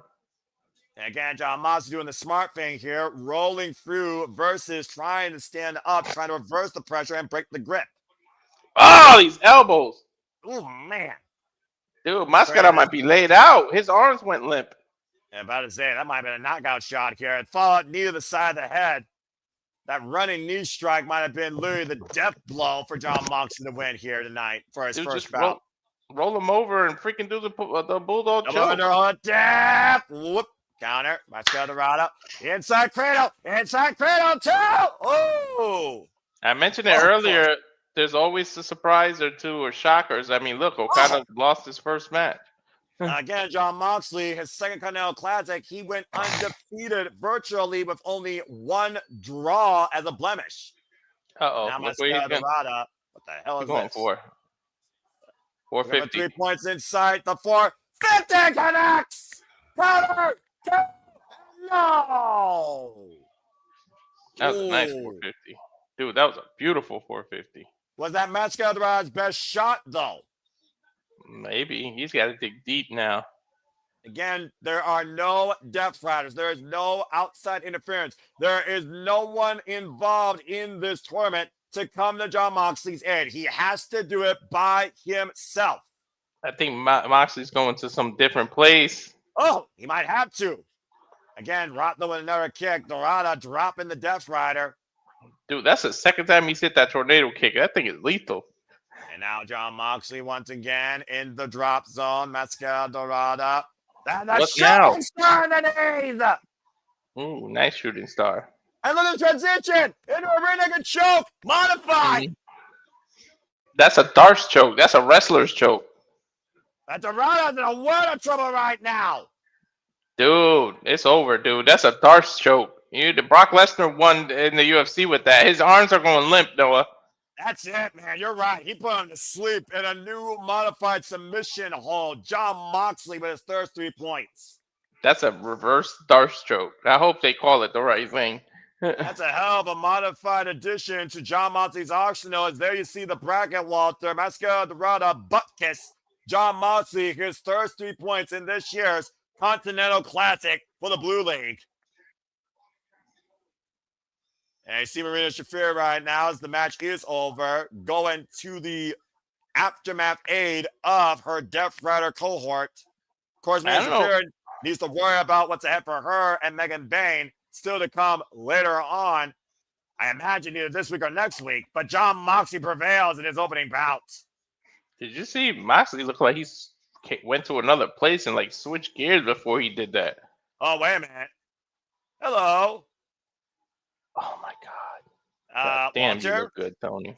Timeless Tony Storm. Never mind, King. I knew King was still here. Timeless.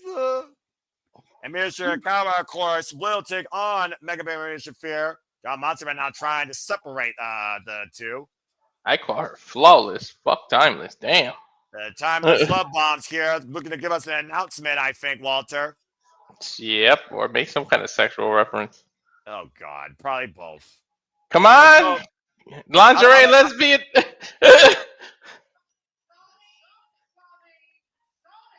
Johnny boy.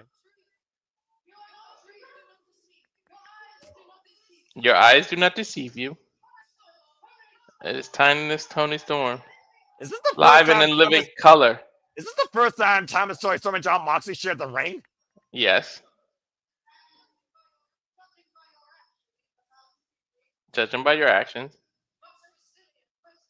Toughest, most resilient. Wow. 50 person standing in this ring. Damn. That's fair. Damn.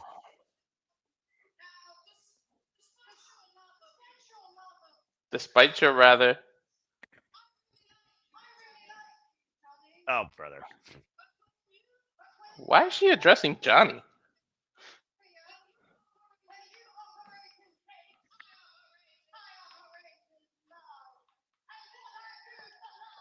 What I do for love Oh, my. is more than you can ever imagine, darling.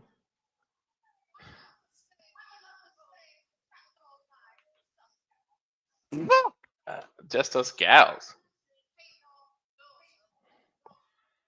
Jesus. But I have a message for you, darling. My lover and I My lover, God. What? would decide the stipulation. Oh, no. Oh, no. I don't fight. Kamala, lingerie, lesbian, Shut the fuck up, Walter. brutal enough to exact revenge, and yes, entertaining in the brightest of stars. I have stayed awake 4 nights straight to come up with a match. Please, Tony, tell me you saw my tweet.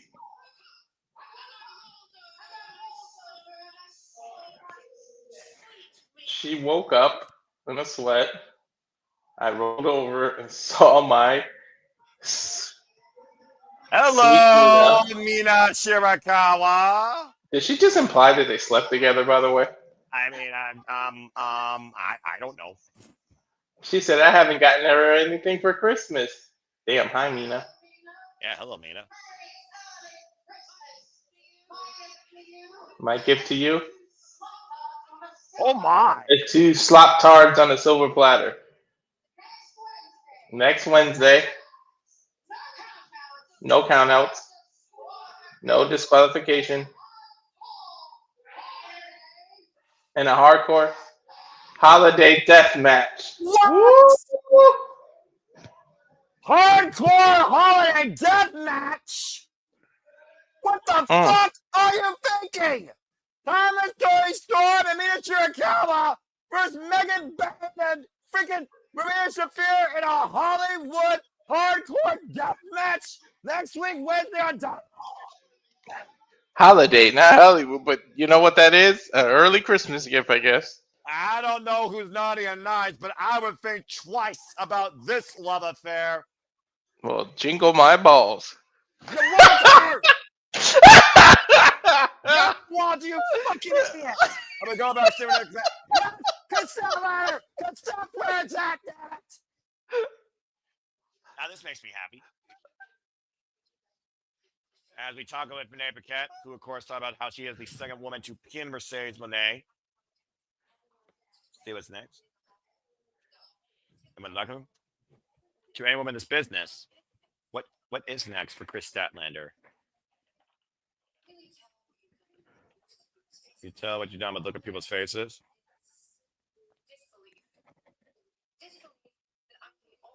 Disbelief to win both the TBS and the world titles. Disbelief that I'm the only person to beat Tony Storm and Mercedes Moné. I don't disbelieve you. I need to believe it. Damn, that title looked good on her. You're fucking right, it does. The rightful woman in this division finally holds it. For free options, either turn and taste the past, or stay put in the present, or we head off into the future. Why is she using Renee's face like that? Renee can't keep a straight face. Stay with me. I know, Chris Statlander, I'm all aboard this ride. And strap me in for this ride as you are the AEW Women's World Champions. We'll go to commercial break. Fuck television. Okay, first off, can someone get Walter some freaking ice here and some sensibility training? What the fuck is wrong with you, dude? What the fuck am I with? Ah. It was funny. It's holiday. It's a holiday season and Walter's an idiot. That being said, for those that are trying to actually figure out what the fuck's happening, timeless Tony Storm and Mina Shirakawa have decided to take on Megan Barry Shafir in a holiday Hollywood match. And the winner of that match will go to the finals to take on the Bears of Wrath, Willow Nightingale and Harley Cameron to crown the inaugural AEW Women's Tag Team Champions. And Mina, by the way. Hello, Mina. Holiday hardcore death match. Holiday hardcore death match. Why do those 3 words sound like just wrong? Why do they sound wrong and yet so right? Because it's Tony. That's why it sounds wrong. I guess that's true. I mean, Tony Storm's not wrapped straight in the head. I think we all can agree to that. The fact that she said that with John Moxley and Rhea Shafir in front of her alone in that ring, I'm strangely intrigued by this match to stay as sensible as possible in my integrity as a play-by-play commentator who loves this company for its wrestling. Okay. Only John Moxley is the one that can leave Maria Shafir restrained for 15 seconds. Jesus. Well, there you go. Also, Chris Statlander, what does the future hold for the AEW Women's World Champion?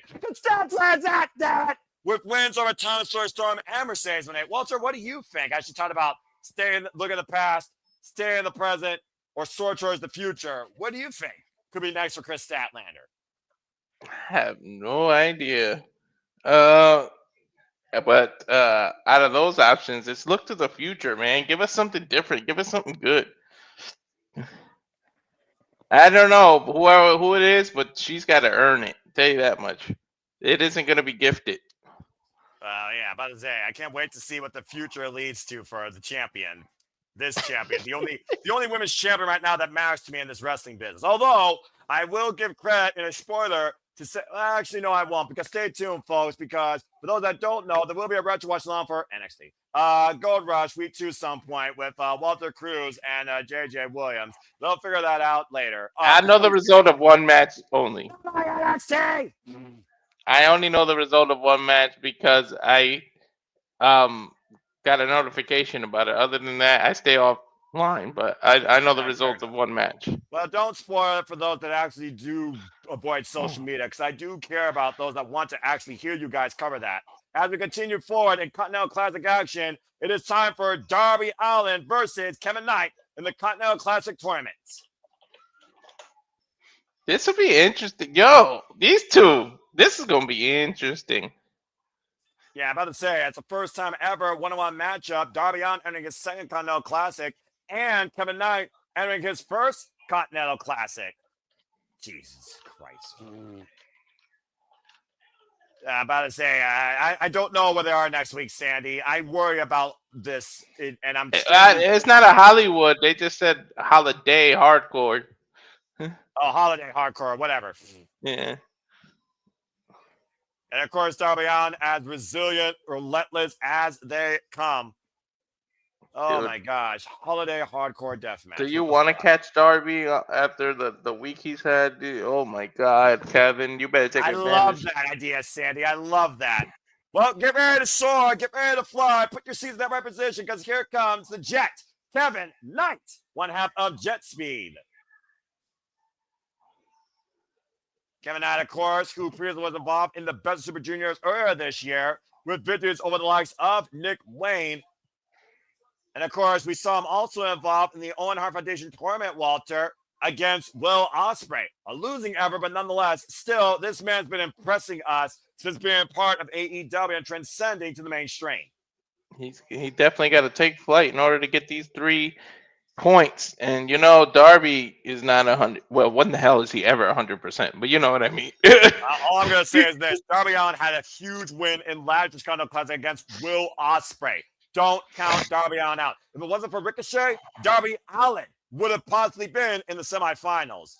And for once, we're not dealing with Death Riders, because, again, this is a one-on-one contest. No one else can get involved. The only thing that matters here is 3 points in a 20-minute time limit.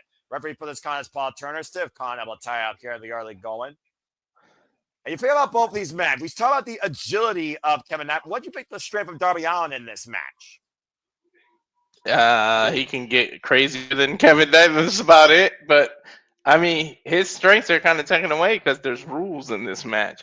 I wouldn't be shocked, if I'm 100% being honest with you, if this is the match that gets the draw.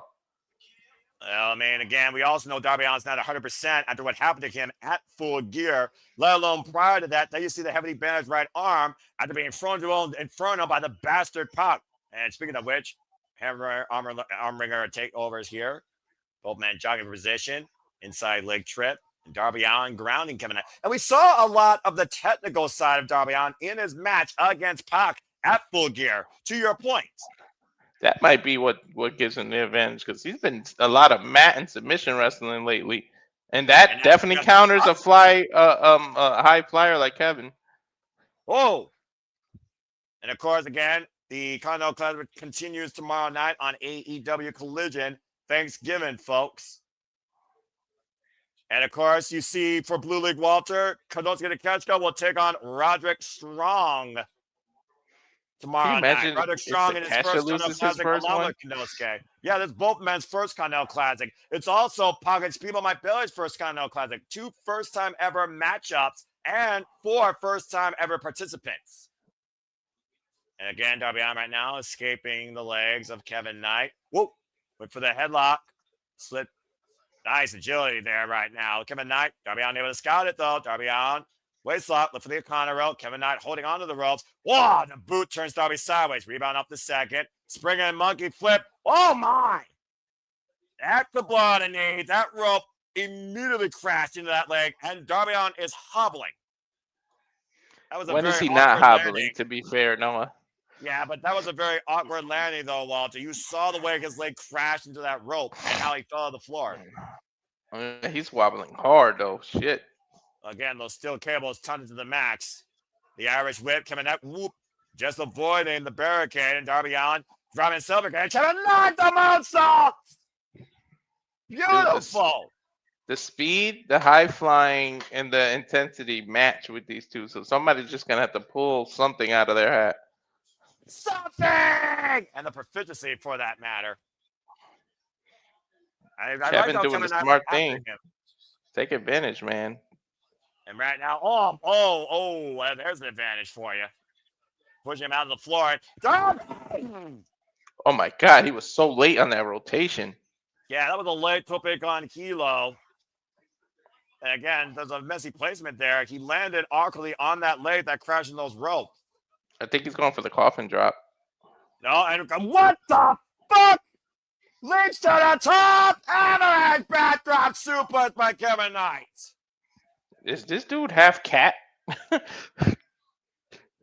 Kevin Knight, Darby Allin, first time ever continues here in the Continental Classic Gold League. After this, picture-in-picture, fuck television. I got you. Well, they're both just laid out. They're both they haven't recovered. They're not even moving.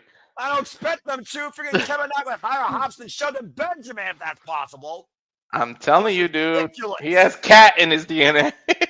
I thought it was in the shoes. Jesus. Yeah. Darby just rolled on the apron, and Kevin's picking him up. Hip toss into the ring from the outside. Man, running off the rope. Nice shoulder tackle while Darby was sitting up. Goes for the cover. 1, 2. You better not end it during a freaking picture-in-picture. That's only happened once in the history of AEW. I'm just saying. Kevin Knight is holding on to his ribs. He can barely breathe. Stomp to the back of his head, Darby's head. Ooh, another stomp now to the chest. Starting to get methodical, Kevin is. Scoop slam. Oh, the impact. Oh, gosh. Standing frog splash. What the hell? I'm about to say. Cover I didn't think that was going to be it. Yeah, I know what you're talking about. That's like a mini UFO splash, the turning splash. Again, Kevin Knight also, to tell the tip for those that don't know, he has the height advantage over Darby Allin, by the way. Darby Allin, of course, is a 5'8", 172 pounds, former TNT champion, former AEW World Tag Team champion alongside Sting.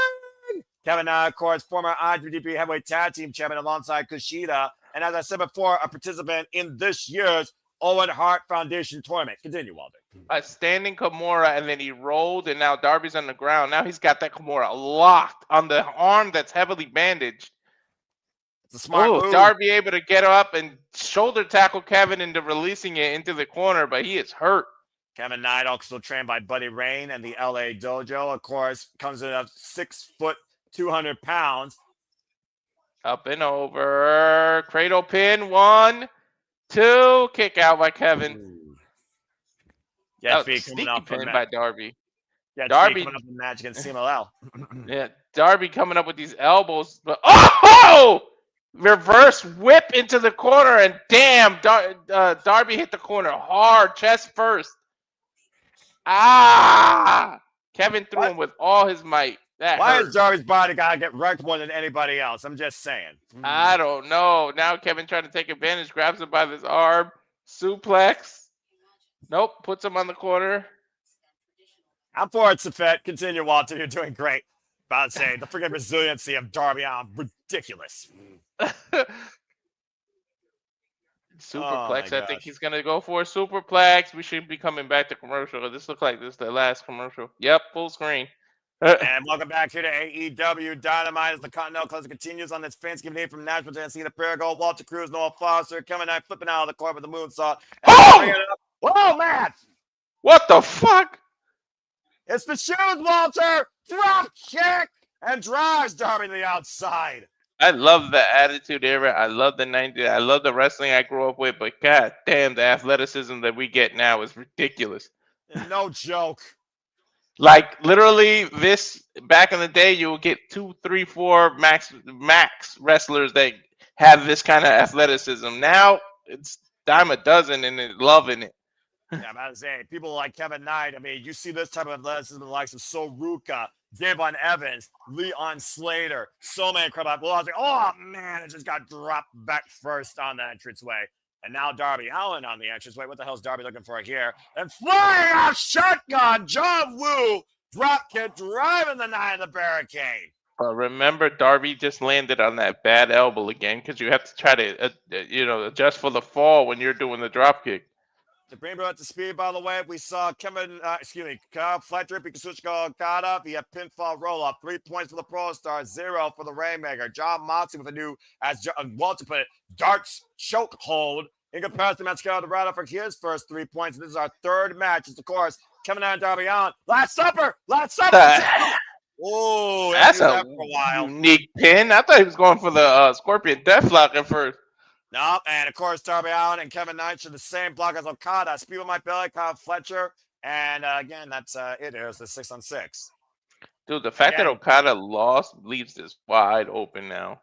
Exactly, Mr. Oh, it's obvious at this point. And he lost the same man he lost to last year, this time in the opener. Kevin Knight, again, leaps out of the corner. Went for the, man, that was a big, Scorpion Death drop. Was looking for a flying clothesline. Headmayor takeover. And again, both these men right now trying to keep up with each other, flying up the ropes. Watch out! Oh my God, Kevin Knight did a crazy flip. So did Darby. Inside out, upside down, both men turn all around, and both men down the middle of the ring. I told you, Noah, this might be the match that ends in a draw. I mean, it's very possible, dude. We've seen matches end in a draw here. And again, these matches do have a 20-minute time limit. And I think at least 10 has expired already. And again, we're going to be covering the entirety of the Continental Classic, folks. If you are along with us, stay tuned tomorrow night. We'll be back here for continued Continental Classic action with Thanksgiving Collision. As we just heard, it will be Keno's going to catch up, taking on Roderick Strong. Out of the way, those Darby Allin. Delay. DDT! On the ramp. I'm telling you. How much time do you think has passed? At least 10.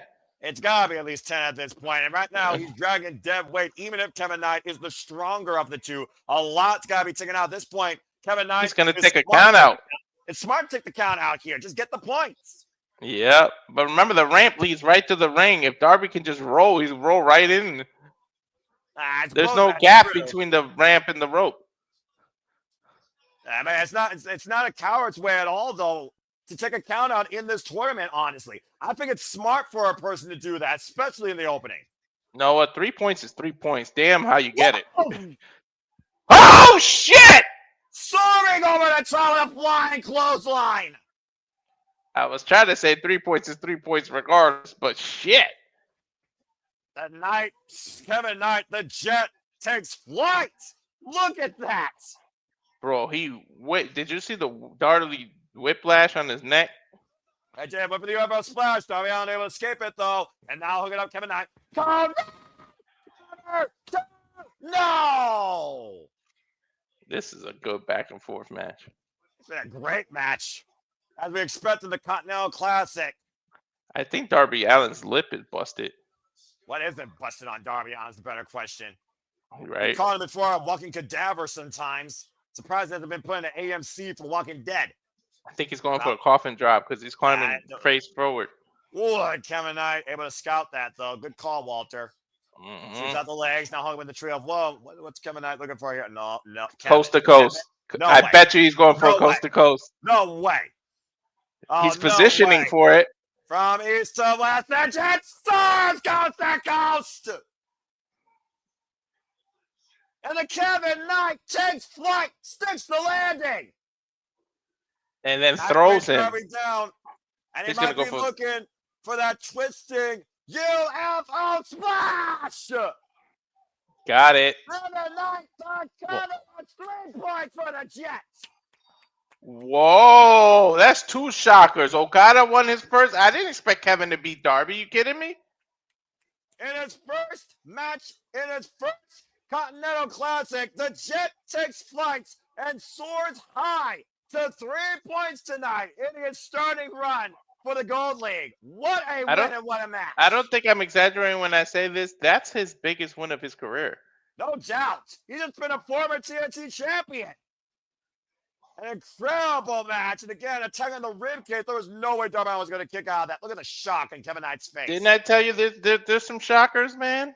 There you see it right there. Kyle Fletcher, Kevin Knight lead the Gold League now, both with 3 points, winning their opening bouts, while Okada and Darby sit at 0. I would never think Okada would have to come from behind. I'm about to say, who's going to be the biggest comeback king of this Continental Classic? That was so darn good. Are they going to show? Yeah, you got to show respect for that. Again, that was a pure contest. Incredible agility by both, and mad respect between Kevin Knight and Darby. I don't think Darby knows where the hell he is, brother. Do you think Darby knows where he is? What? Do you even think Darby knows where he is right now? Well, I'm pretty sure he realizes he just lost the Continental Classic opening bout against Kevin Knight because I'm pretty sure he knows he's in AEW. AEW that's giving him freedom more than anywhere else. Congratulations again to the Jet. And speaking of congratulations, from Kyle O'Reilly and John Moxley to Chris Statler and Mercedes Moné to FTR winning the AEW Tag Team Championships for the 3rd time, Walter. Yes, and you know what? And the Continental Classic is unique that while it does hurt a loss, it doesn't completely hinder you one loss. So you can recover and catch points up. Back to your point again, they got 4 more chances, and we also will hear from the new AEW Tag Team Champions, FTR, tomorrow night on Thanksgiving Collision. Again, folks, we'll be back here tomorrow night covering Thanksgiving Collision. The Continental Classic continues, and then we'll see you in week 2 for Dynamite and Collision again for the Continental Classic. We are covering the entire tournament. But for now, we're going to take a commercial break. As coming up next, it's Orange Cassidy versus Claudio Castagnoli. Our main event on AEW Dynamite Thanksgiving to this commercial break. Fuck television. Still though, look. Wow, Kevin Knight. That was hell impressive. How far is Columbus from you? Probably like, I don't know, 6 hours, if that. Again, I don't have the money. I'm not going, so I'll be covering everything with you, including Final Battle. Priorities over passions, as I always talk about here. Oh my gosh. If I see one more Zootopia 2 commercial, Jesus. I mean, you know what? It's Daft Punk music, so I'll take it. Daft Punk for life.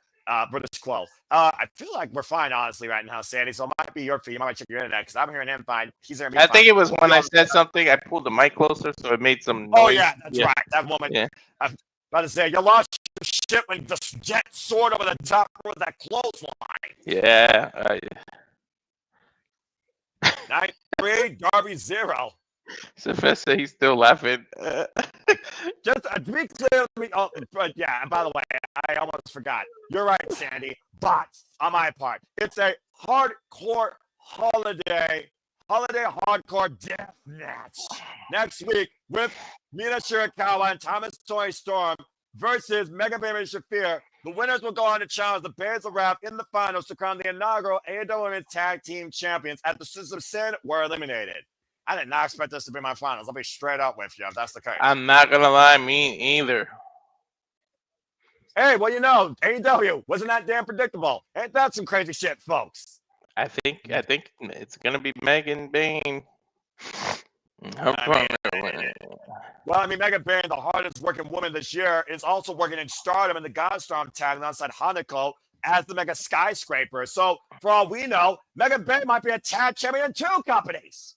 I don't know. I think it might be Shafir and Bain to make it to the finals against Willow. I would love if Willow and Harley can pull it off, though. I just want a fun first team. You know what I mean?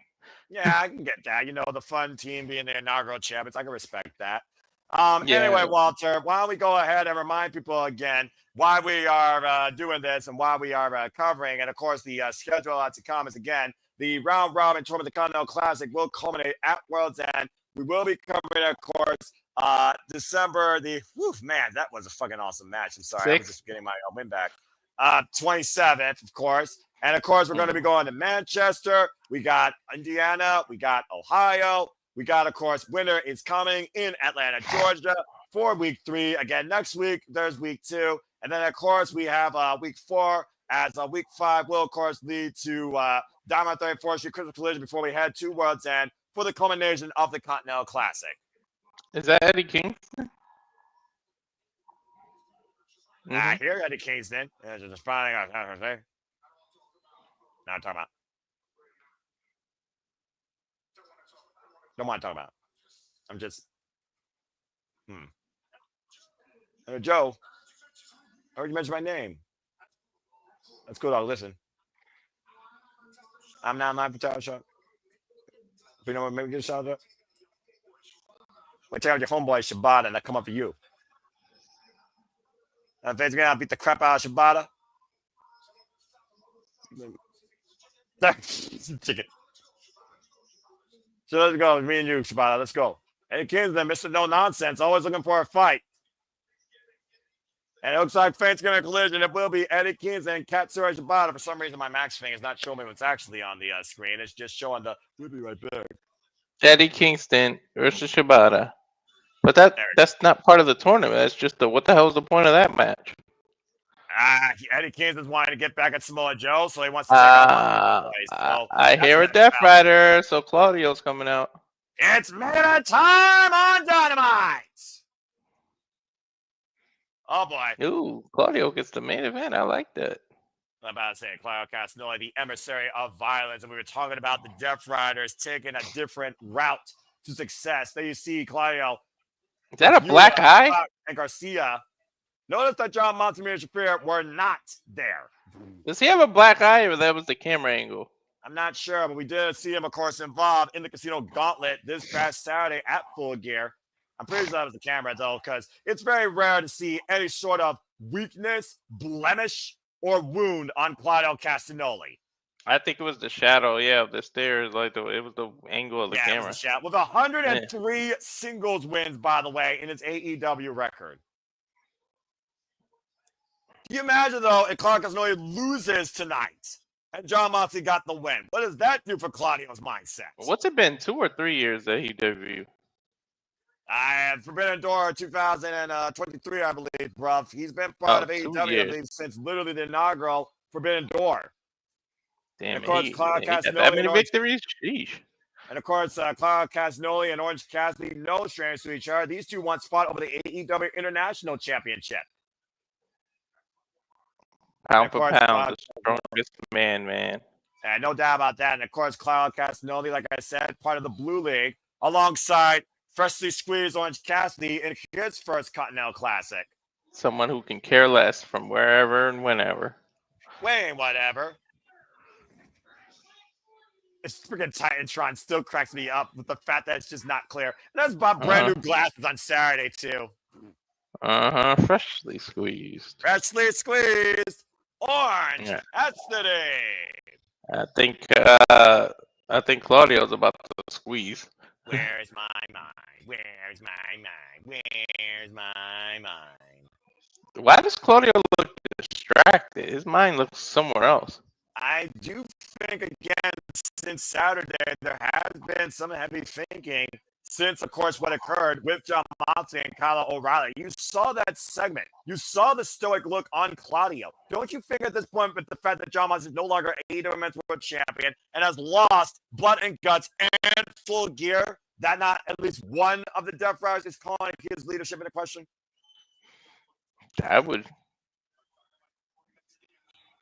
Anyway, Claudio Castagnoli and Orange Cassidy are Dynamite Thanksgiving Eve main event. Bell rings run away, immediate roll up the crucifix. Whoa, schoolboy, excuse me. Trying to end it early. That's a smart strategy. Cover two with a backslide. Referee Stephon Smith for this contest. This is when Orange Cassidy knew he fucked up.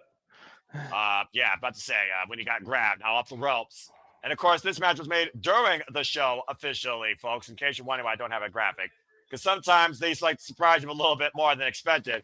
And looking for these. Nope, no GRS takeover. Oh, wait a minute! It's our cradle. It's our cradle. Small package too. Ooh, very close there. Cassidy's being smart because all it takes is 3 seconds, and he's done shocked him like 3 or 4 times with these covers. And Tilt-A-World backbreaker, by the way.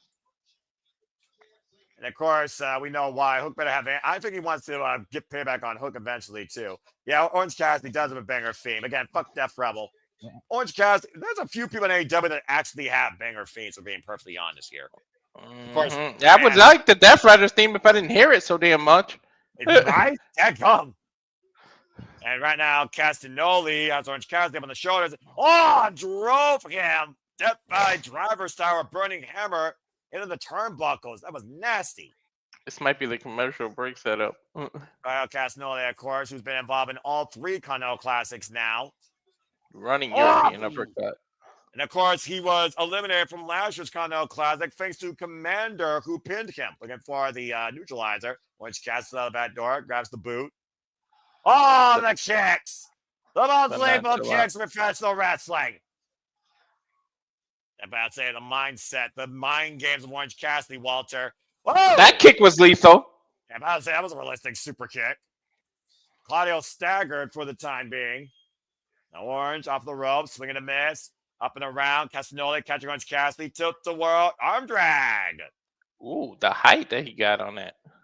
And Orange Cassidy looking to fall up again off the ropes. And a tope suicida drives Claudio to the barricade. Wow, got him! Inbound a lariat. Again, the tournament will continue tomorrow night, folks, and we will cover it here. EW Collision Thanksgiving. Stay tuned as we keep you up with the entire Continental Classic. This is a commercial right here, I think. As you see, Kenosi the Catchka will go one-on-one with Roderick Strong. Both men will be involved for the first time ever in this tournament. Hard Irish whip into the barricade. No commercial yet, though, Walter. And also the Bastard Pot will take on Speedball Mike Bailey. Running uppercut as all 4 men of the Continental Classic for the first time ever. Also, Thekla goes one-on-one with Ty Mello, adding proverbial salt to the wound, of course, injecting her toxicity. It's also been official that the Kings will go one-on-one with Katsuyori Shibata. Interesting. Grabs the bar rope, breaks the count, and now Claudio squaring up Orange Cassidy for a running. Whoa! Nice sidestep by Orange. Dude, Orange would have got killed if he hit that. Yeah, no doubt. Tilt the world, DDT denied the strength of Claudio. Uh-oh. Ah! God! Well, that would kill him. Shit. Giant swing, pendulum style, into the LED barricade. TikTok that. It's Orange Cassidy bruised beyond measure. Stay tuned. Restaurant Quiet Picture in Picture. Fuck television. Oh my God, that swing. Now Claudio slowly rolling Cassidy underneath the bottom rope. Gets up on the apron. I'm not surprised by this, honestly, if I'm being honest with you, though. But still, damn. Yeah, damn indeed. Claudio climbing in now. Golly. He still hasn't even done anything. He's just taking his time messing with Cassidy. I mean, at this point, I do think that Claudio Castagnoli finds, Orange Cassidy a joke. And, of course, this is their second ever one-on-one encounter, I believe. The first one was for the AEW National Championship. And, of course, Orange Cassidy won the night against Claudio. And that was back in 2023. The last time these men shared the ring, of course, Claudio Castagnoli and John Moxley, Death Riders tagged up. And, of course, beat Orange Cassidy and Roderick Strong on Dynamite. And that was literally 2 weeks ago. Scoop slam by Claudio. While he was I sitting, he raised his hands like he was going to put it in the pocket, and Yeah. Claudio just did a sternum kick, like right to the sternum, and just laid Cassidy out. That was crazy. Actually, I take that back. The third singles encounter. I forgot the Blood and Guts Advantage match was 1-on-1, and Claudio won that night with the Swiss Stuff uppercut against Orange Cassidy. So they are 1-1 against each other. Cassidy raising his hands again. I think he's threatening to put it in his pocket. It just Claudio won't let him. Nah, y'all Suplex. nice. About to say, freaking fast, furious action here as Walter continues to give you coverage again tonight. We'll be covering Dynamite. Tomorrow we will cover Collision. The Continental Classic will continue into next week, where we cover both Dynamite and Collision as we go forward into Winter is Coming, with Week 4 going across the pond to the UK for the Holiday Bash presented by Dynamite and Collision, as Week 5 will determine our block winners at AEW Dynamite 34th Street and Christmas Collision, and those top two scorers of both the Gold League and the Blue League will compete in the semifinals to figure out the finals at World's End to crown this year's Continental Classic champion in Chicago, Illinois, from the Now Arena. Mm. It'll be a hell of a speed, Walter. You better buckle in for this month, bruv. Right? That's our Christmas gift. And it's already a gift for me. With professional wrestling, a delight. I already got the best gift I can get tonight. Mm-hmm. Again, to bring people up to speed, the scores are Darby Allin 0. Pac competes tomorrow. Kevin Knight 3. Speedball competes tomorrow. Kyle Fletcher 3. Okada 0. Kenosuke Takeshita competing tomorrow. John Moxley 3. Claudio Castagnoli competing now. Orange Cassidy competing now. Ryder Strong competes tomorrow. And Matt Dorada with 0. Damn. Biggest shock of all. About to say, which one's the biggest shock of all to you tonight? You sound like you've been shocked twice. Okada. Beach. I just praise how he's missed a freaking tournament and he loses his first round. I'm back full screen.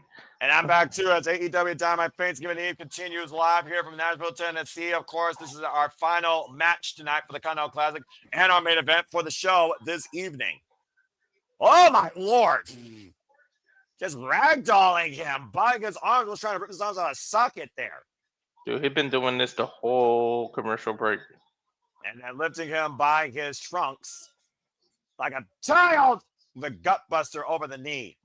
I still would not take Orange Cassidy lightly, though, Walter. It's like Darby Allin. All you have to do is give him a moment, and he could capitalize.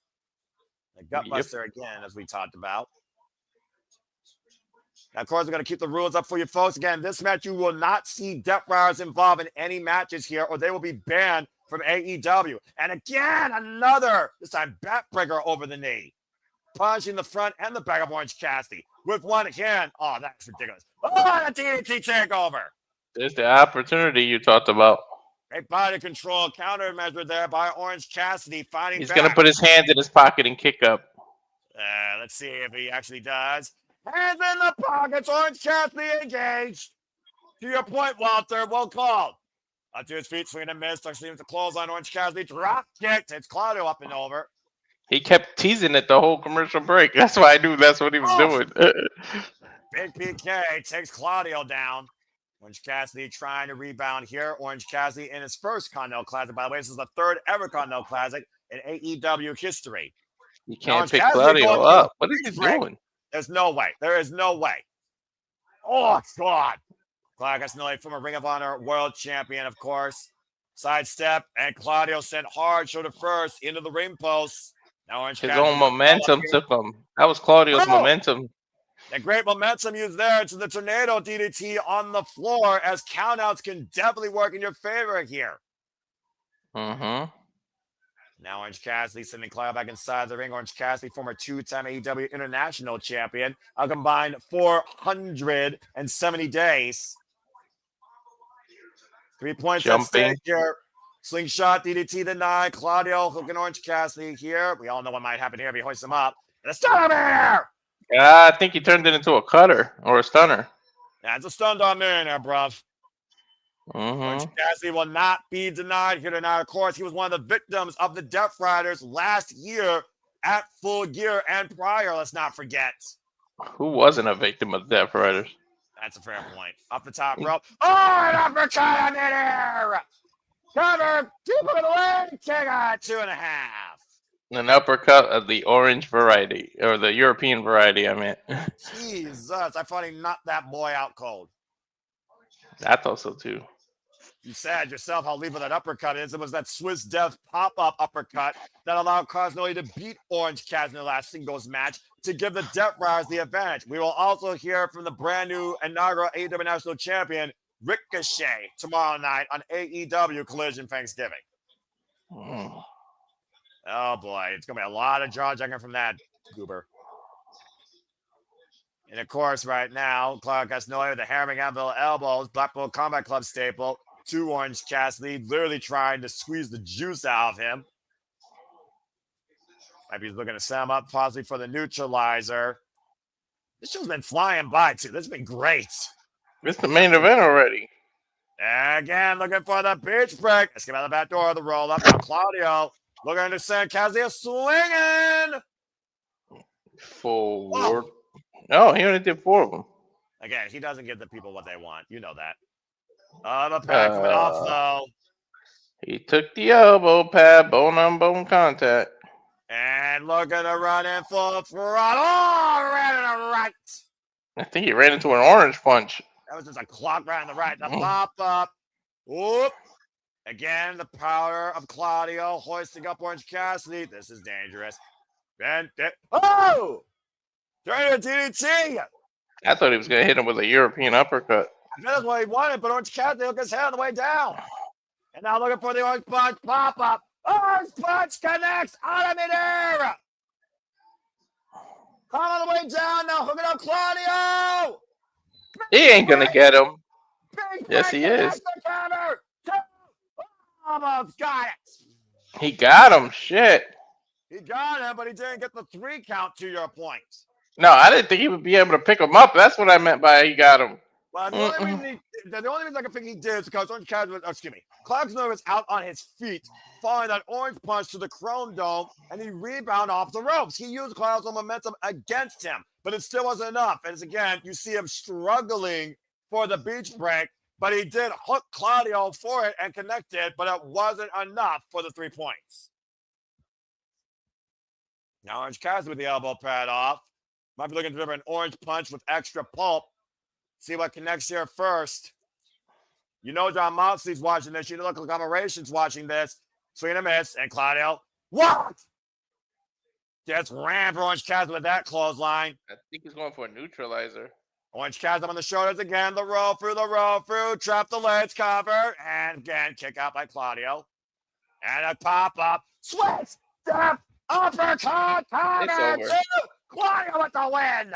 Claudio got it. A hard-earned win.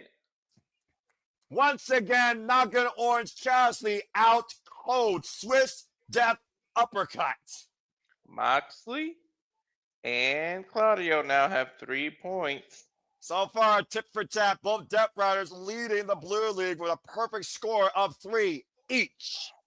I can't wait till they end it. You know, eventually, within the next 2 weeks, they're going to have to touch each other, Noah. You were saying? Next week. Next week. It's really going to happen. The match that might determine the future of the Death Riders as we know it. Claudio Castagnoli and John. Why are they giving it to us so fast? Also next week, the AEW Women's World Tag Team Championship Tournament Hardcore Holiday Deathmatch Semifinal Special. Megan Bay and Marina Shafir taking on Toni Storm and Mina Shirakawa to see who goes on to face the Babes of Rap as the Death Riders take to the ring alongside Renee Paquette. This is going to be interesting because that means they face each other. They're going to have to say something. Exactly. Let's hear what they got to say. Renee's running down the rules and the points and what's going to happen tomorrow. Right. I think, of course, Claudio's been the only man to compete in every Continental Classic. Oh, wait, whoa. There, Garcia and the Death Riders apparently not taking into account the 2 Orange Cassidy. And again, matches aren't going on right now. This is all legal. We got a brawl here. Roderick Strauss, this isn't wise. And Kyle Fletcher, Kanosuke, and Ketchka. What the hell? Why the family out here for? Well, I mean, the Ketchka's facing Roderick Strauss tomorrow. And now Kevin Knight and Mascara around out the entire Pinnacle Classic field is emptying out on the ring. What the hell? I mean, Kevin Knight, he's going to face Punk eventually. Let's just bring it down here. Yeah, but Moxley and Claudio are going to face off. Oh, let's see what happens if they accidentally bump into each other right now. Right now, Mascara Dorada is trapped in a front face guillotine here, and John Moxley, whoops, sent to the outside now. Mascara is doing something. He's climbing. Marina Shafir right now just watching on. And to your point, Mascara Dorada. Uh-oh. Oh, boy. You know, technically, what Shafir was doing, right? Holding the rope steady for him. And look who's watching from the entranceway, Kazuchika Okada. Arm punch connects to Yuta. As the Continental Champion watches the chaos unfold from the entranceway. Pac and Speedball. Again, tomorrow, to watch this point, Pac and Speedball Mike Bailey, Konosuke Takeshita, and Roderick Strong. And we just learned next week on Dynamite, it will be John Moxley versus Claudio Castagnoli as the Continental Classic continues.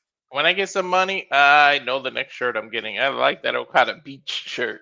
Beach.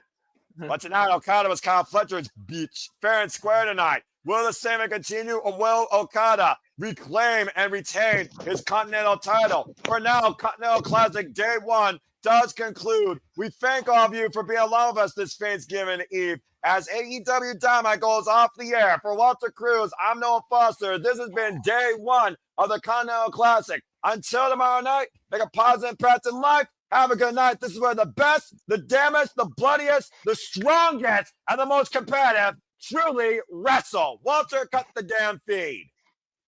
Jingle my balls. Shut the fuck up.